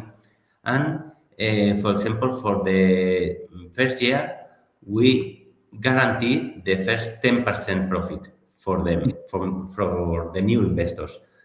Why? Because we want that have enough time for share with all of them all the results that we will have in less than 1 year. Very interesting. And you're able to do that because, again, existing brands, established businesses, existing revenue. It's not like, hey, we hope to generate $49 million this year. You've got existing businesses doing these lines of business already. I should have disclaimed early. This, myself and Albert here, based in Spain, talking Europe. As with anything on this show, never any financial advice. Do your own research, both on the company as well as where you're located. As far as are you able to participate? Are you eligible? I'm excited. I'm hopeful and optimistic that this becomes the norm in all regions and all regulated governing authorities in the future. I think we've seen this kind of a second wave of ICOs, and I know there's some teams making some changes and attempting to do some things differently there. For all the reasons you mentioned, I do think this could very well be, maybe it's not the right path for all brands and businesses, but certainly for some, and for all these reasons, not just the lower cost, but the ability to work more directly with your supporters, your users, to kind of reduce some of the friction. And it doesn't come easy, though. There is, the regulatory stuff that you've already solved for and figured out. Let me ask you this, though. What do you think? Like, how does this, if it does, maybe I'm speculating here, but how do you think BeToken helps you move forward, fast forward 6 months, a year? How do you think this helps? Maybe not a moat is the right word, but provide a competitive advantage over other e-commerce platforms, especially those not coming on chain, not building in this manner. Do you feel it gives you an advantage there? And if so, what sort of edge when you're talking about other more traditional e-commerce companies? Yeah, I think that we have 17 years. Our company is quite old, and I think that we have a great experience. And one of the biggest things is that we cannot cover the actual demand that we have from our customers. For example, nowadays we can cover around 5 to 6 months the total annual demand that we have, and it's really easy to check it because the people can use the public apps like Keepa in Amazon, and with Keepa you can check the stock that have any brand or any item, and an external company made an analysis, and they check it using Keepa, and they saw it really well that we can cover only 5 or 6 months the annual demand. If we can cover the 12 months, our sales increase around 80 or 85% in less than 1 year. And this is our first goal. Our first goal is have enough stock for cover the actual demand. And the next goal will be to push ourselves in the biggest European market, that it's Germany. Germany, it's 5 times biggest than Spain. It's 3 times biggest than France. Actually, or my market, it's France. It's not Spain. We are a Spanish company, but Spanish is not our main market. Okay, interesting. I do have Oxy on stage here. I'm going to ask a question he asked in the chat, and then if after you answer, Oxy, if you want to get in here with any follow-ups, feel free to do so. I'm sure Albert would be glad to answer. This is something that, just to give you the background, Oxy has talked about many times. He's been very bearish tokens that come from companies that, because there's no equity, there isn't things. And I hope you don't mind me sharing, Oxy, but he adds, it actually really seems like a really interesting idea for tokenized equity. I wish you could understand how they structured it. This also, I guess, to follow-up question to that is, I do see it's a fully regulated product under the CNMV. Can you, I guess, first maybe answer that? That is the Spanish regulatory, organization. Is that accurate? Yeah, it's the commercial power. It's the same regulation that have to pass a company that want to put the shares in a stock market. It's exactly the same regulation. It's European regulation. Mm-hmm. Yeah, it's Google tells me Spain's National Securities Market Commissions. Yeah. So do you mind, to Oxy's point there, Oxy's question, do you mind explaining how like kind of the structure there, and what is this great in concept, great in theory? We're moving towards more opportunities for fans, supporters to become investors and support these growing businesses. Can you speak a little bit to the structure and I guess more specifically, what's that mean for a token holder? What utility or what access? I think in past you mentioned even like governance or voting rights.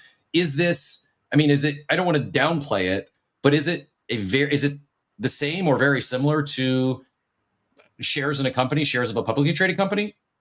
It's exactly the same. BeToken are directly the shares from the company. Nowadays, the document from the company tells that our shares are digital shares represented by security tokens. And nowadays, our shares are digital, are BeTokens, and are limited. In total, we have 18 million shares, and we will block 15 millions because we want to protect the investors. We don't want that the price from the share will go down when we will add in the market. We want to add in the public market in some exchange at the end of June, and we want to protect the investors. Why? Because we invest in many projects and we saw all the bad things that they made it. And the first thing is they put all the tokens on the market when they add in the public market, and the price went down. And this is the first thing that I want to protect. The second thing is this protection is during the next 4 years. We block it. It's not possible to sell any other BeToken. There will be in total 3 million BeTokens on the market. Another protection is we will create our own liquidity pool with €500,000 and 200,000 BeTokens. Why? Because it's true that the blockchain is really efficient, but if don't have liquidity in the market, the investors cannot sell. This is the reason why we want to create a liquidity pool, and all these things are in all the documents, public documents. All these documents have it by the regulator, have it, and all these documents are audited. We cannot change it. Yeah, very important. I know for a while early on, especially like in the meme world, people would look at like, oh, the team controls too much supply, too much of the token. That's a negative. That's a red flag. The reality is, if you're building a real business, it benefits not only the company, but the holders as well, especially, I should say, the supporters, those that are really along for the ride and they want to see this thing grow and they want to see, they're not in it just for a quick flip. I do think token supply control and a lot of that being held back by the company is very important. Are there plans to, with the supply that the company's going to hold, is there plans, like, is that being locked up for any period of time, or what are the plans with that? Is it, do you plan to buy back more token, or can you speak to more like the self brands and BeTokens? What are your plans for the token, what that you're holding at launch, as well as, again, any token buybacks, or what's the future look like as far as it relates to how B self brands is going to be treating the token? Yeah, of course. In the market will be only 3 million BeTokens are limited, and we want to add in the public market at the end of June, and we don't want that the investors block the security tokens. We want that the investors stay because we have a good results with the investment that we have. This is the reason why we will give 10% profit, guaranteed profit, to the people that stay the first year, because in this way we will have enough time for share all the results, audited results, to all the investors. If you can show to the investors that your business growing like you tells, they will want to stay. They don't want to sell. I think that it's important that the people stay or buy something, but because they want, not force it. Totally get it. Oxy, not to put you on the spot, but any hope I answered your question. Any follow-up questions or anything else you want to ask of Albert since we got you on stage? I know this is a topic near and dear to your heart.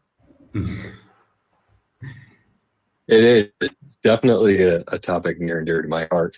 No, I appreciate the response. And so I guess something that I'm curious about is you're obviously talking about liquidity pools in allowing for investors or people that hold the tokens to have a way to swap or get cash out if they need to. So I guess my question to you is, like, how liquid can it actually be when there's KYC parameters that you need to worry about, or equity stakes in these companies, right? So if you're looking at a publicly traded company, you typically trade through like a brokerage account, whether it's Fidelity or something else, and you've had to go through that entire KYC process and all that kind of a thing.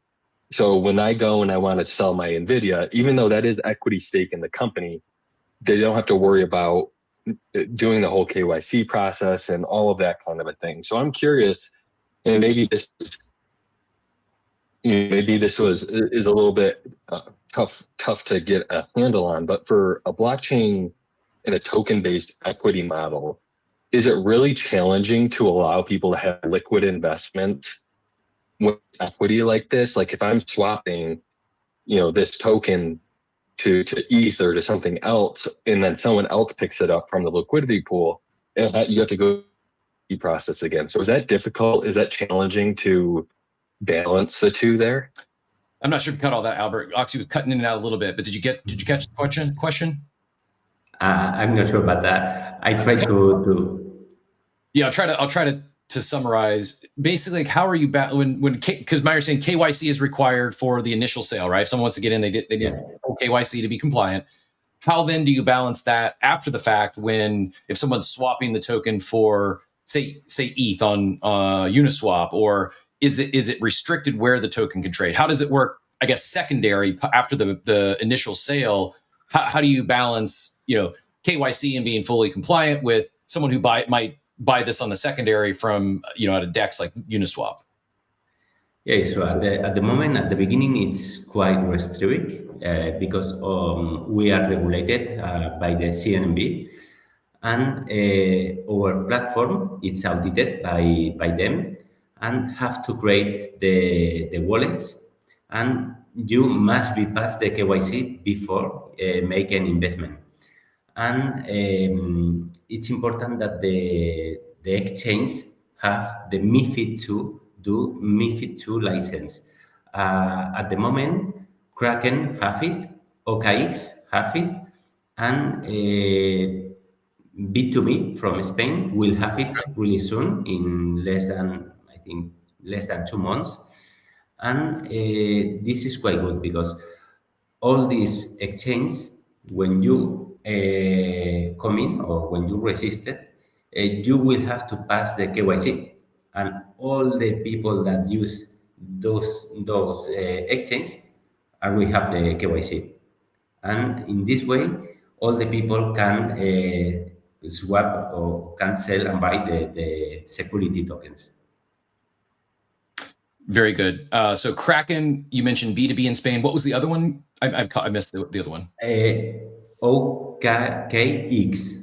OKX. Got it. Yep. I really have it, but I think that the exchange that they want to create the market, the stock market for the security tokens in Europe will be Bit2Me. There are some of them in Germany that they already have the MiFID II, but are not really big exchanges. And my idea is add BeToken in exchange quite big.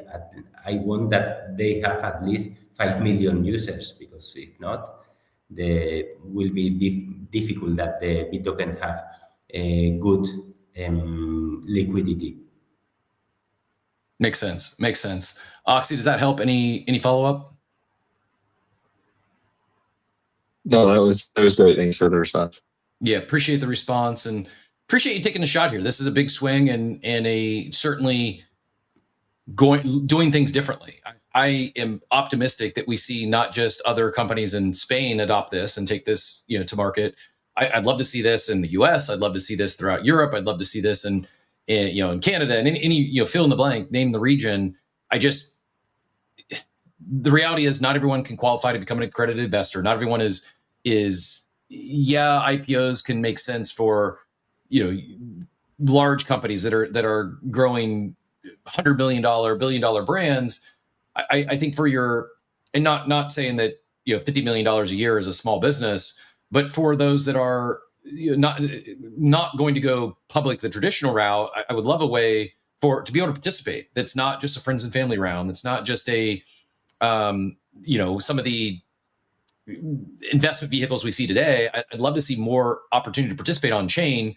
And so I do appreciate you doing things differently and pushing this forward. I'm hoping others follow suit. What's your thoughts on that? Do you think other governing, whether again, the one in Spain that we're referencing here is CNMV, do you see other regulatory governing bodies following suit here? Do you think, how soon, I guess, should I say, do you see other regions allowing similar token sales like this? Yeah, I'm sure that in 2026, this year, will appear many companies in the market that will do it. I know that last year the regulator didn't approve some companies. I think that because they don't have enough, or maybe they don't pass the audits, because the regulator made a really strict audits from the company. I'm curious on those audits. How much of that are they auditing just purely your financial documents, your financials, or are they actually auditing like the smart contract and the token? When you say these audits, how deep and on what is it? Just the financial statements and the traditional financials, or is it the smart contract, or both? No. The regulator made a really deep audit. They want to check all the results from your. I think that was the last 5 years, and they check the value from the security token. They want that the value from the security token, it's the value from your company. Makes sense.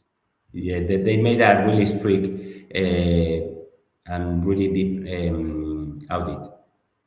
Good. I mean, and I guess as they should, right? It's especially when it's, not just when it's new, but they should be taking this stuff seriously, doing these deep audits. Like if they go the shortcut, it's likely to sooner or later someone's going to take advantage of that and give this opportunity likely a bad taste or a bad reputation. But doing things the right way, doing these deep audits and ensuring compliance is I think the only way to go forward, at least as things are early. A couple more questions. I appreciate your time, Daniel. We're keeping you a little longer than initially planned, but I do appreciate your willingness to jump on, answer all these questions. Again, shout out to our friends over at Reach for setting this one up. What are you like right now for those that are tuning in? Obviously, you've got the token sale going on. That is, again, BeToken.io. Also, the official account. There's two of them pinned up top. There is BeToken _IO, which is the original account that's primarily going to be Spanish speaking, and then BeToken _global for our English speaking audience, fans. As he mentioned, the allocation is just under 3 million tokens. Minimum entry is $100. Tokenized real shares, ownership in 5 proven e-commerce brands, regulated under MIFID 2 and Law 6/2023, and supervised by an authorized ESI. No single party can change or falsify the ownership. This is regulated STO built on real revenue, real brands, and real long-term ownership. That gets me excited. Early owners are securing their place in Europe's first fully tokenized company. Very exciting. What is your, other than, hey, go support us, go buy the token if you're interested.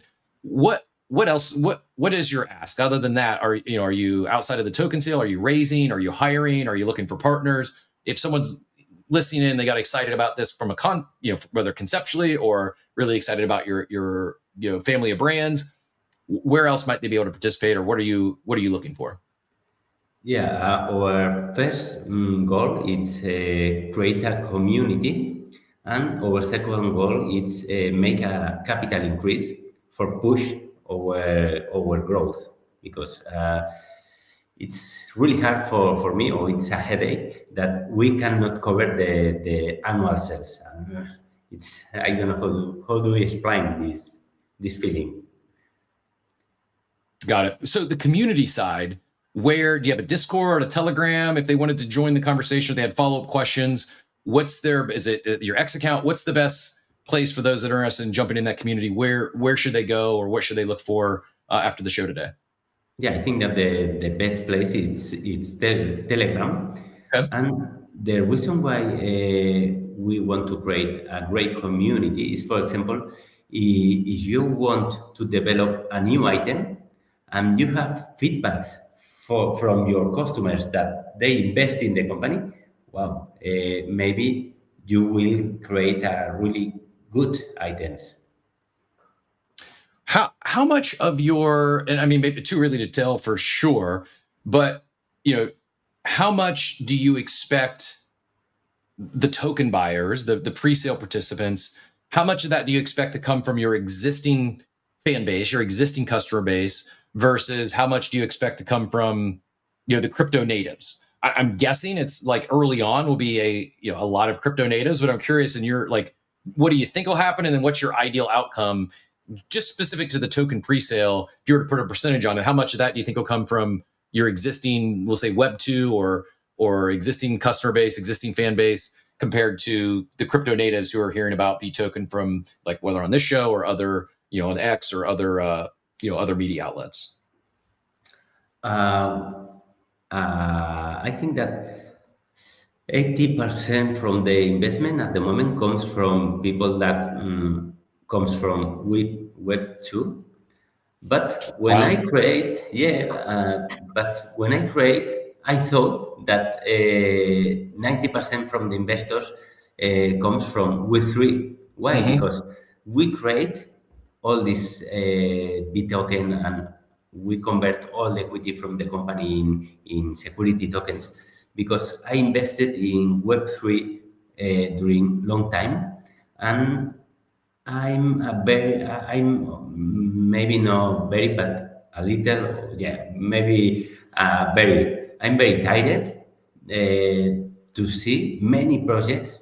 99% from the projects that I saw at the end disappeared and was a scam, or maybe I don't know, but and I'm really frustrated. And this is the reason that we created. And when we create, we thought, maybe a lot of people from Web3 will invest because it's a real company, it's a project.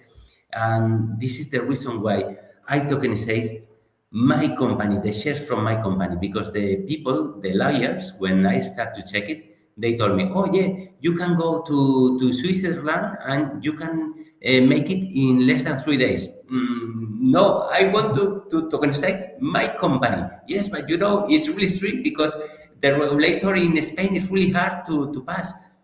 Yeah, but I want to make it. Why? Because if anyone want to check my company have 17 years ago, all the people can check our brands in Amazon, in eBay, in many marketplaces, and it's really easy to check if it's a real company or not.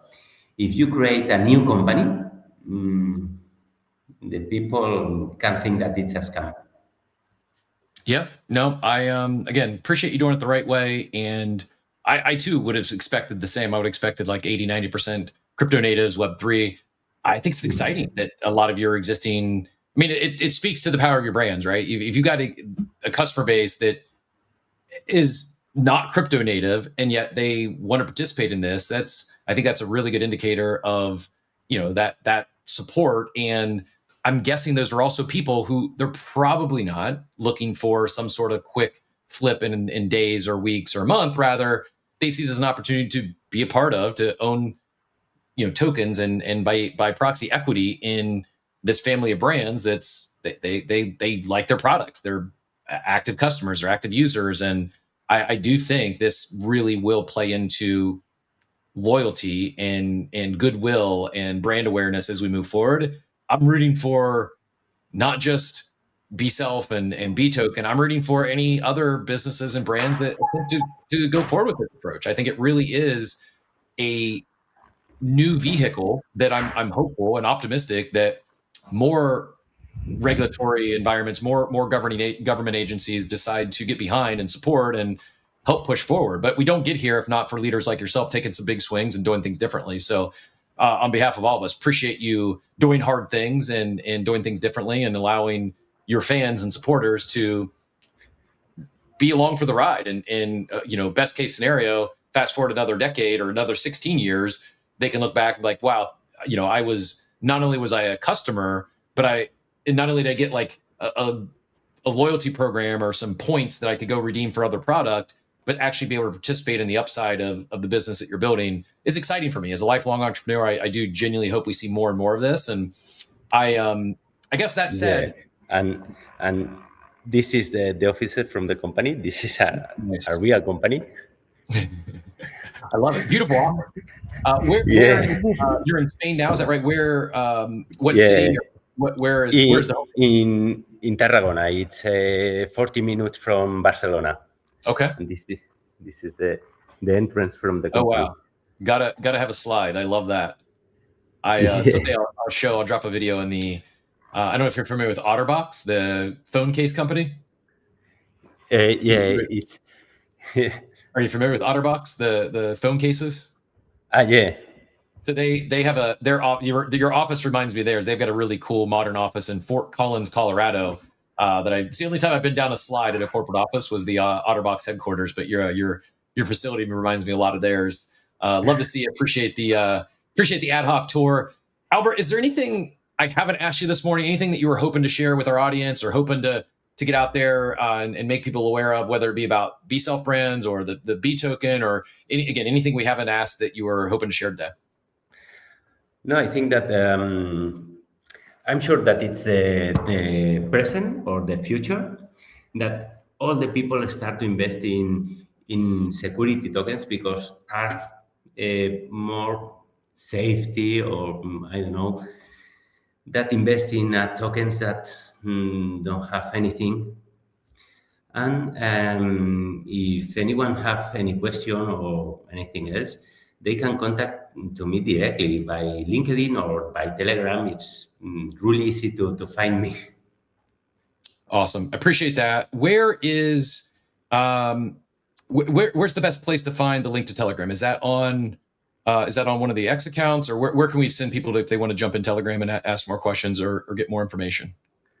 If they want to ask me directly, they can find me in LinkedIn or Okay. maybe or in Telegram because I'm inside the community, and if any people have any question, I reply it, of course.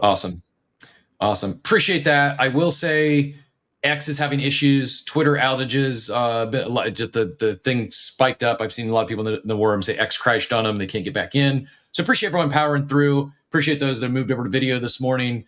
Apologies for the I don't know what's going on with X, but we couldn't get out of the co-host seat. And apparently Zane just shared the actual outages are spiking something like 25,000 in the last hour here. People have notated that Twitter or X is down. So if you got choppy, or I guess you probably can't hear if you're on X trying to figure it out, I would say head over to YouTube. The replay will be live. The podcast goes live this afternoon as well. And you can always find those recordings. YouTube has become the most reliable source of our live show. I don't think it's went down once on us, Payne. We'll chat about that after the show maybe. But appreciate everyone powering through. Apologies for the issues with X this morning. Some of that stuff outside of our control, but really enjoyed the conversation, Albert. I am, like I said, rooting for you, and truly, we're very fortunate on this show. Often we do have founders and CEOs and presidents that we talk about. They're pushing the space forward, and this is one where it's not lost on me that we opened the show today talking about a former mayor of New York City rugging a meme coin, not doing any good and debatable, doing harm to the industry and giving it more of a poor reputation. I do think it's this sort of stuff of business leaders doing things the right way, working with regulators, in helping forge ahead, quite literally push the space forward and make new vehicles for opportunities for your fans, your supporters to participate and be along for the ride, creating win-win type scenarios without having to look at traditional IPOs and or accredited investor routes. So really appreciate all you're doing from just a high level industry standpoint. We need to see more of this, in my opinion. I would love to see more of this. Not even kidding. Oxy has been often very critical of companies that tease tokens or launch tokens when they have shares, or it's like, what does this token, what does this brand coin do for me? Because there's no equity, there's nothing tied to it, there's no dividend, there's like, why would I hold this thing? And you're answering those questions, and again, doing things the hard way. It's never easy when you're the first to do something, especially when you're doing it in a compliant way. And just much respect, greatly appreciate you doing things this way, and excited to. Spain is not yet one I've traveled to. I did a Greek Isles cruise a few years ago. I was like, okay, next time I'm coming back, I'm doing the same thing, but I'm going the other direction and hitting Barcelona and some others. So when I do make it over there, I would love to come visit and take a ride down that slide and see the rest of your operation there. Yeah, of course, for sure. Awesome. Well, again, thanks so much for your time today. Do appreciate it. I apologize for keeping you longer than intended, but really enjoyed the conversation and truly, really interested and intrigued about what you're building. Any closing thoughts or final words before we let you get out of here? No, thank you for everything, and thank you for all the people for stay here. And anything else, if you want to ask me anything, for free. Awesome. Certainly appreciate it. Again, the BeToken and the the BeToken and the BeToken global accounts, both those are pinned up top. Go give those a follow. Go show some support. Even if you're not able or interested in participating in the pre-sale, I think this is the sort of more leaders like Albert and his team in crypto will go a long way towards pushing things forward and helping others consider alternatives to the traditional investment paths, be it IPOs, traditional equities, stock, etc. I know, Coinbase made their move with the ICO platform, and they've done Monad. They've talked about others. I do think that some sort of combination of ICOs meets what Albert and team are building here, where the token represents more than just a speculative token based on brand or goodwill. This gets me really excited. And we've got comments in the chat like, okay, this is, we've been talking about a luxury boutique hotel in Costa Rica, and someone's like, how can I do this for this? How can I do what you're doing to help raise funds for a new venture. And while I think that could become a reality in the future, I think right now it's to get us to that point. It's probably going to take brands like Beself and that's established, right? You've got not just one company, but in this case, 5 that are a known thing. You do have history. You do have a customer base. It's not this concept might work. This might scale and actually generate real revenues. You're already doing the thing, and now you're giving your fans and supporters an opportunity to participate as well, and gets me excited. So truly appreciate you. Thanks for joining us today. Appreciate all your time, and don't be a stranger. I'm not kidding. I'll hit you up when I'm in when I do make the trip to Spain, and would love to come visit the facility there. For sure. Tell me something, please. Awesome. Thanks again, Albert. Appreciate your time today. Have a great one, and until next time, we'll talk to you soon. Good luck with the rest of the pre-sale, and we will definitely be following along, and we'll provide everyone here an update as things move forward. But thanks again for your time today. Greatly appreciate it. And a couple other topics we may hit on here this morning. We got a few minutes left before we get everyone out of here. Beyond the conversation here with Albert and BeToken, I had mentioned early on today about the co-work. I just wanted to at least fly over that. We're not going to get into the deep conversation about vibe coding on today's show per se, but we will look at least show if you missed it. I think it's noteworthy. I'm going to pin it up top, and I would encourage everyone to go check out, because I think some of you might have been intimidated by vibe coding or a terminal. And while I'm not vibe coding day in and day out, I do have, I use AI every single day. I'm just not in there building games and dApps and others. I'm not in the mode where I'm trying to build some viral app that I can just pump out hundreds at a time and go to launch in the App Store and hope I catch lightning in a bottle. So my time with agents and what might even consider vibe coding them for, it's just I haven't had a real need per se. But this might change things, because this, I think, makes it for the everyday man, if you will, or woman, a lot more accessible and easy to use. There's no more terminal. It really is a Web 2-esque user interface. I'll share the video here on the screen in a second, then we'll wrap. If there's any questions, comments, or if anyone's used it, I have not went deep on it. I did go to the site and played around a little bit, but have not done a deep dive by any means. Let me do a quick screen share here. I'll play this video, and then we'll see if there's any questions, any comments, and then we'll let everyone get out of here and on with their Tuesday. This is the announcement that came out yesterday from Claude, introducing Co-work, Claude Code for the rest of your work. Co-work lets you complete non-technical tasks, much like how developers use Claude Code.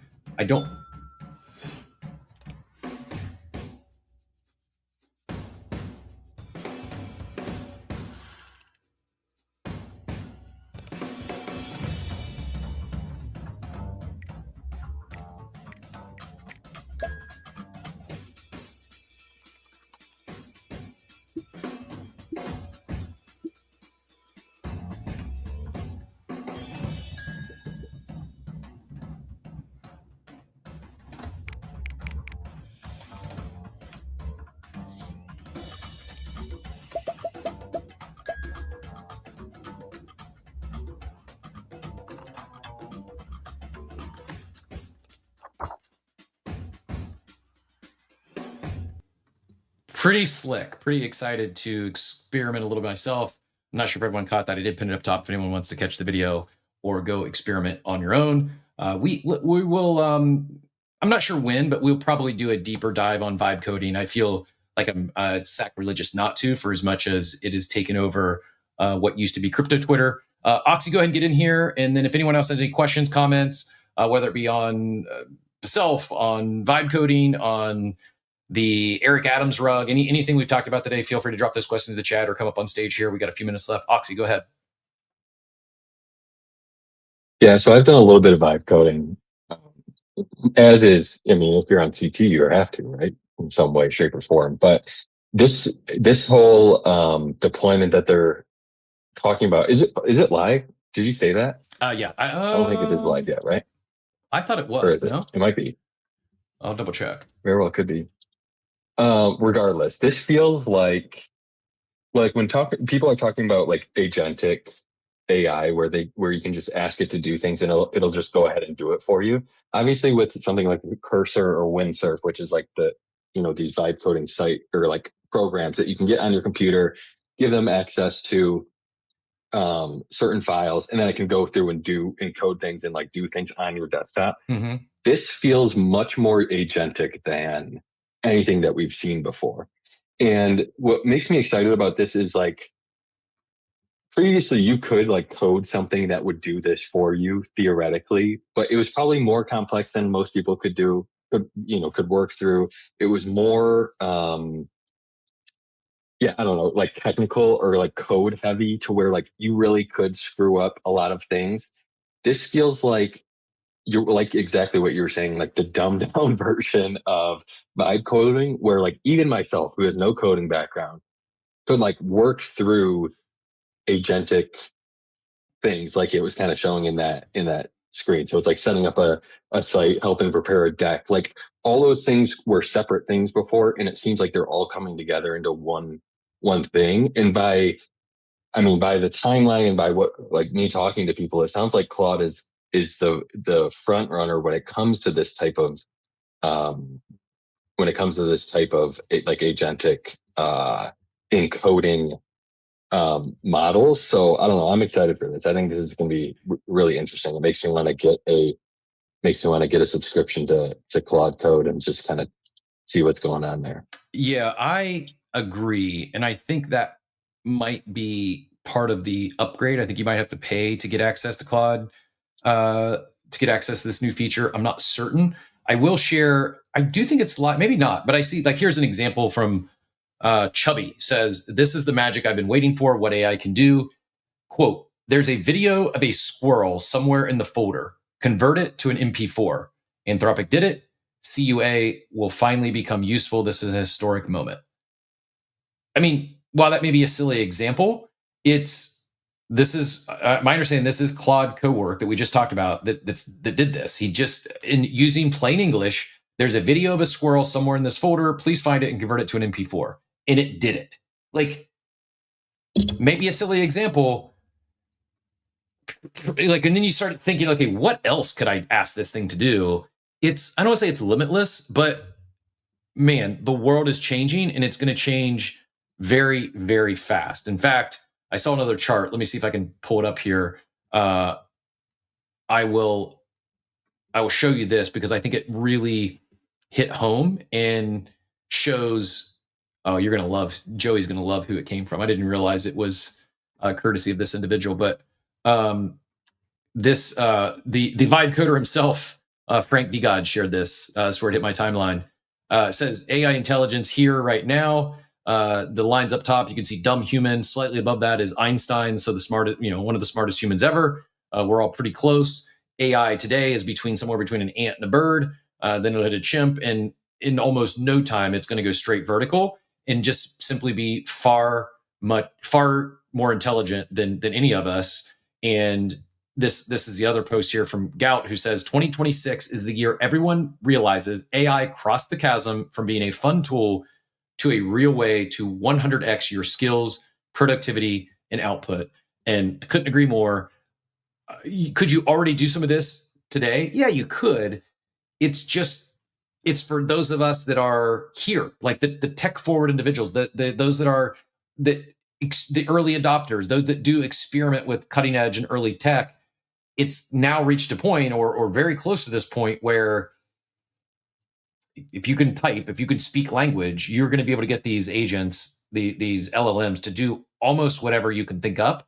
And I do truly think like the era of the idea guys, the idea gals is upon us. The limitations that you might have had previously because you weren't creative or you couldn't program or couldn't code, it's quickly gone by the wayside. And even if you don't want to think about, I don't have a desire to build an app, if you start thinking about how much more productive and efficient you can be in your everyday life for things that you do today, that example of, hey, I have a squirrel picture, I can't find it, search isn't working, I didn't name the file, it's just, the file name is image.01, please find that and turn it into an MP4. That might take you hours of hunting, searching, and pecking. If you got thousands of photos on your machine, like the ability just to do that stuff is pretty incredible. And I think it does unlock a whole new era of creativity. I've not talked about Grok getting picked up by the military. We did get some more, I guess, breaking news this morning, and then we'll get everyone out of here. This hot off the desk from CoinDesk and DGen News. CoinGecko weighs sale for around 500 million. Crypto data platform CoinGecko weighs sale for around 500 million. The crypto market data firm has hired an investment bank as deal making across the sector accelerates. Interesting. I mean, awesome for CoinGecko. I would be kind of shocking to me that CoinGecko could fetch $500 million. Not that they've done that yet, but it does say the bullet points here. The possible deal comes as crypto M&A activity has accelerated sharply, with disclosed transactions reaching about 8.6 billion across a record 133 deals in 2025. I would have not guessed that. I would have not guessed there was 133 deals last year. That itself is somewhat shocking to me. I thought all the VC in crypto had moved on to AI, and apparently that is not the case. The crypto market data firm seeking again a valuation of around 500 million, and they've hired Moelis. I'm not familiar. I'm sure the investment bankers out there is probably a known name, but yeah, it'll be interesting to see how this plays out. Might it kick off a M&A season in crypto? Might it bring some VC money back to crypto after the rush to AI? Here's some major deals last year included Coinbase's acquisition of Deribit for 2.9 billion. We also know Coinbase acquired Echo from Kobe for was that about $500 million? I think 450 million, 400 million, something like that. Kraken's acquisition of 1.5 billion purchase of NinjaTrader. Wild. I'm just hearing that, but this could be this could get exciting. It could kick off, especially if something like. And I'm not knocking CoinGecko. It's just if you would have said what crypto firm is likely to sell for $500 million in 2026, that would have not been my first guess. But I will double down on my take that I think OpenSea has an opportunity to lean more into their data and reporting. I know they're heading towards an everything app. I know they come from the NFT marketplace background or NFT marketplace world, which is still one of their core products. But as they lean more into tokens, I've told Steve if I could get the same charts that I can get on CoinMarketCap on OpenSea, I would just default to OpenSea. I think there's a lot of us. Maybe I'm unique. Maybe it's only those of us that came on in the class of 2021 or were deep in NFTs that would still use OpenSea for a resource like that. But clearly, if CoinGecko gets $500 million for what they have, it just proof point that data in this space is very valuable and business to be had there. So Oxy, go ahead, and then we'll send it. Also, since we're going to Oxy, go ahead, take it wherever you'd like, and then since you shouted it out yesterday, I'll let you plug our outro song. Oh yeah, for sure. So I wanted to speak to some of the investments that have been going on, and ironically, it's in a lot of the service industry that is like servicing crypto companies. So legal firms or CPA firms or advisory firms that are specifically targeting the crypto industry and crypto companies specifically. There's been a lot of investment and acquisition in that front. So I think that's a really interesting maturing factor of the industry, because we've seen this in traditional markets as well. As markets kind of mature, the service industries that typically are just cash cows, like that are providing audits or tax services or what have you, the private equity firms will target these companies because they just generate cash very quickly, low overhead outside of hiring people to do the work, and then you can milk. This is probably a bad wording, but you can milk those companies for free cash flow, and it's secure because everyone needs these types of services when you're a publicly traded company, or you're a C corp and you need taxes done. So I don't know, it's a really interesting kind of turning point right now where these service firms are kind of getting gobbled up by private equity or VC. Yeah, good take. It's going to be an interesting day. We'll wrap on a more little, I guess, I don't know if somber is the right word. We'll wrap on a different note. A hard pivot as just got shared. I actually have two thoughts. One, I will talk about the breaking news, and then I will talk about what's going on. Someone mentioned yesterday, I'll just use following instead of for you on X. I'm like, I do use my following is broken though. My following feed is broken. I'll explain why here in a second. Bitcoin's still up 1% on the day. It was ripping up. It's starting to pull back. Market's not liking, well, two things. One, I missed the CPI print this morning. Did anyone catch that? Oxy, by chance, did you see the CPI print? Yeah, pretty stable on inflation, it sounds like. S&P 500 down 0.25% this morning. Looks like the chart's looking pretty sharp sell-off, but I don't know. Bitcoin saw a little pullback on this news I'm going to share here in a second. It is... now I just lost it. Sorry. Let me pull it back up. Here we go. And this is probably going to break my following feed again, but I'm going to share it for the sake of the show. Trump apparently tweeted out or put on True Social. Yep, True Social at 9:43. Markets did not like. It says Iranian patriots keep protesting, take over your institutions, save the names of the killers and the abusers. They will pay a big price. I've canceled all meetings with Iranian officials until the senseless killings of protesters stops. Help is on the way. MIGA. Tensions escalate in Iran is the TLDR on that. And I'm certainly not a geopolitical expert or a war expert. I may watch some more war game movies this weekend, but that is about the extent of my expertise here. Sorry for the somber note. Just it is relevant. It's impacting markets. And the what I was going to say about the For You or the following page is it's the comments. It's the comments and the retweets is way overcooked on the For You page.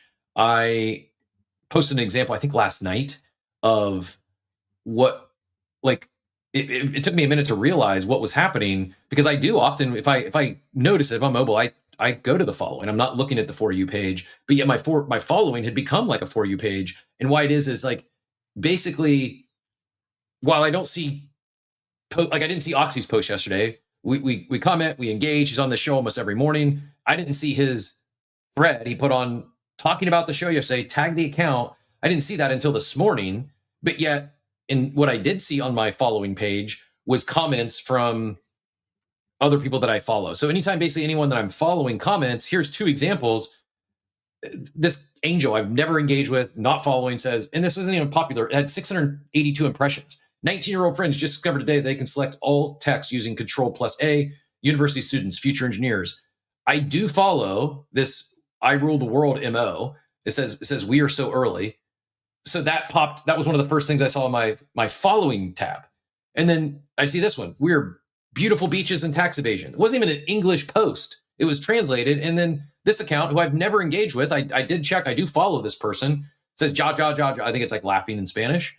It's crazy. It is just so, the following page is so broken that instead of seeing stuff that my friends are actually posting, it's prioritizing comments, not even popular ones. Again, 355 views on the initial post. The person I follow that commented had 35 views. Like, there's no reason that I should be getting fed this stuff. We were joking then. Grateful Ape says, he followed it up and said, it's showing comments. I said, thanks. And Grateful says something about, like, he doesn't understand when I comment on a Stranger Things post, why that comment is pushed to the timeline of my followers that might have zero interest in that. Really weird. I was joking and I said, thanks, Grateful. Now I embrace myself for my following feed to be 50% Stranger Things today. He says, haha, guess what? Guess what happened? Like, within minutes after me saying that, here's what I got served up in my following page. I've never heard of this John Squires, but go figure. A lot of people were watching the Stranger Things documentary looking for confirmation on their feelings about certain things, blah, blah, blah. Grateful says, I have to admit, I enjoyed it a lot too. It had to be a once in a lifetime experience to be part of the show. I love Grateful. I enjoyed Stranger Things. I don't care to see that on X. Like, I'm not tuning into X to get, the John Squires thesis on the Stranger Things documentary. For that matter, I haven't watched the documentary yet. Maybe I don't want to have spoilers. Like, it's just, I'm going to end my rant on X, but it's easy to pile on today as the the app crashed again. It's down for many. What are you doing, Nikita? Get it together. This isn't that hard. I'm sure it's hard. I'm not qualified, but your following page, like, I want to see posts from people I follow, not comments from people I follow on topics that I've never talked about or engaged with ever on this app. I guess I did. I mentioned Stranger Things in my post. So now things, oh, we better serve up. Like, I'm not even exaggerating. Like, today, half of my following is probably, my following tab is probably going to be all Stranger Things documentary related because I joked in one reply. It's broken. It's really broken. And I guess the answer to that today, until they fix it, is just use lists. Just go to lists. The following page is not working as intended. I get it. If they want to mess around with the For You and make that a brain rot For You page and just chase things that are viral or the trending topics today, fine. It's not what I prefer, but I get it from a business standpoint. If that's what they want to push to drive more engagement, fine. I can understand the logic and rationale behind that. You can't convince me that it's logical, rational, or a good business decision to make the following tab as it has become. That's what's so broken. It took me a little while. It was this Stranger Things joke that got me to unpack it. That's why it's so broken. That's something that's changed recently. That's a Nikita thing. He's had a product. Fix your product, man. It never used to be that way. It's really bad right now. I want to see things from my friends here. Not to mention, I'd appreciate if you could put a little bit of energy, efforts, and resources into Spaces and let it work. Like, I shouldn't have to. I wasn't able to add Outer as a co-host all day today. She updated her app. It just wouldn't let me add her as a co-host. It's broken. Fix your stuff, or we'll take our ball and go to YouTube. On that note, hope you have a wonderful day today. Enjoy this outro as much as Oxy did yesterday. We'll be back tomorrow at 8 a.m. Eastern time. Appreciate y'all being here. I did mention in the post that was a sponsored post from our sponsored interview from our friends over at Reach Network. Awesome, doing an incredible job at BizDev over there. If you're a content creator and looking to for some help with inbound BizDev, those guys are great. But that said, we passed on. I mean, in the last few months, they've talked about, I don't know, half dozen or so different potential brand deals. This is one where I genuinely was interested. I know there was some audio issues there in addition to the X issues, so I appreciate everyone powering through that. But I genuinely meant what I said. Like, was excited to talk about them because I am curious and excited if we'll see more of this sort of go-to-market in terms of fundraising and the ability to participate in private companies by way of tokens that aren't equity, but enable some sort of dividend, some sort of profit share. I know in the US, they're going to call that a security. That's a very US centric view. Just like you don't have to have your ID to vote. I think we're the only country on the planet that allows that. But I'm just going to start talking geopolitics so that my For You fixes and it flips back to crypto Twitter. That's the extent of my knowledge on that. But anyways, I digress. Thanks for being here. We'll be back tomorrow at 8 a.m. Eastern time. Hope you all have a wonderful, wonderful day, everyone.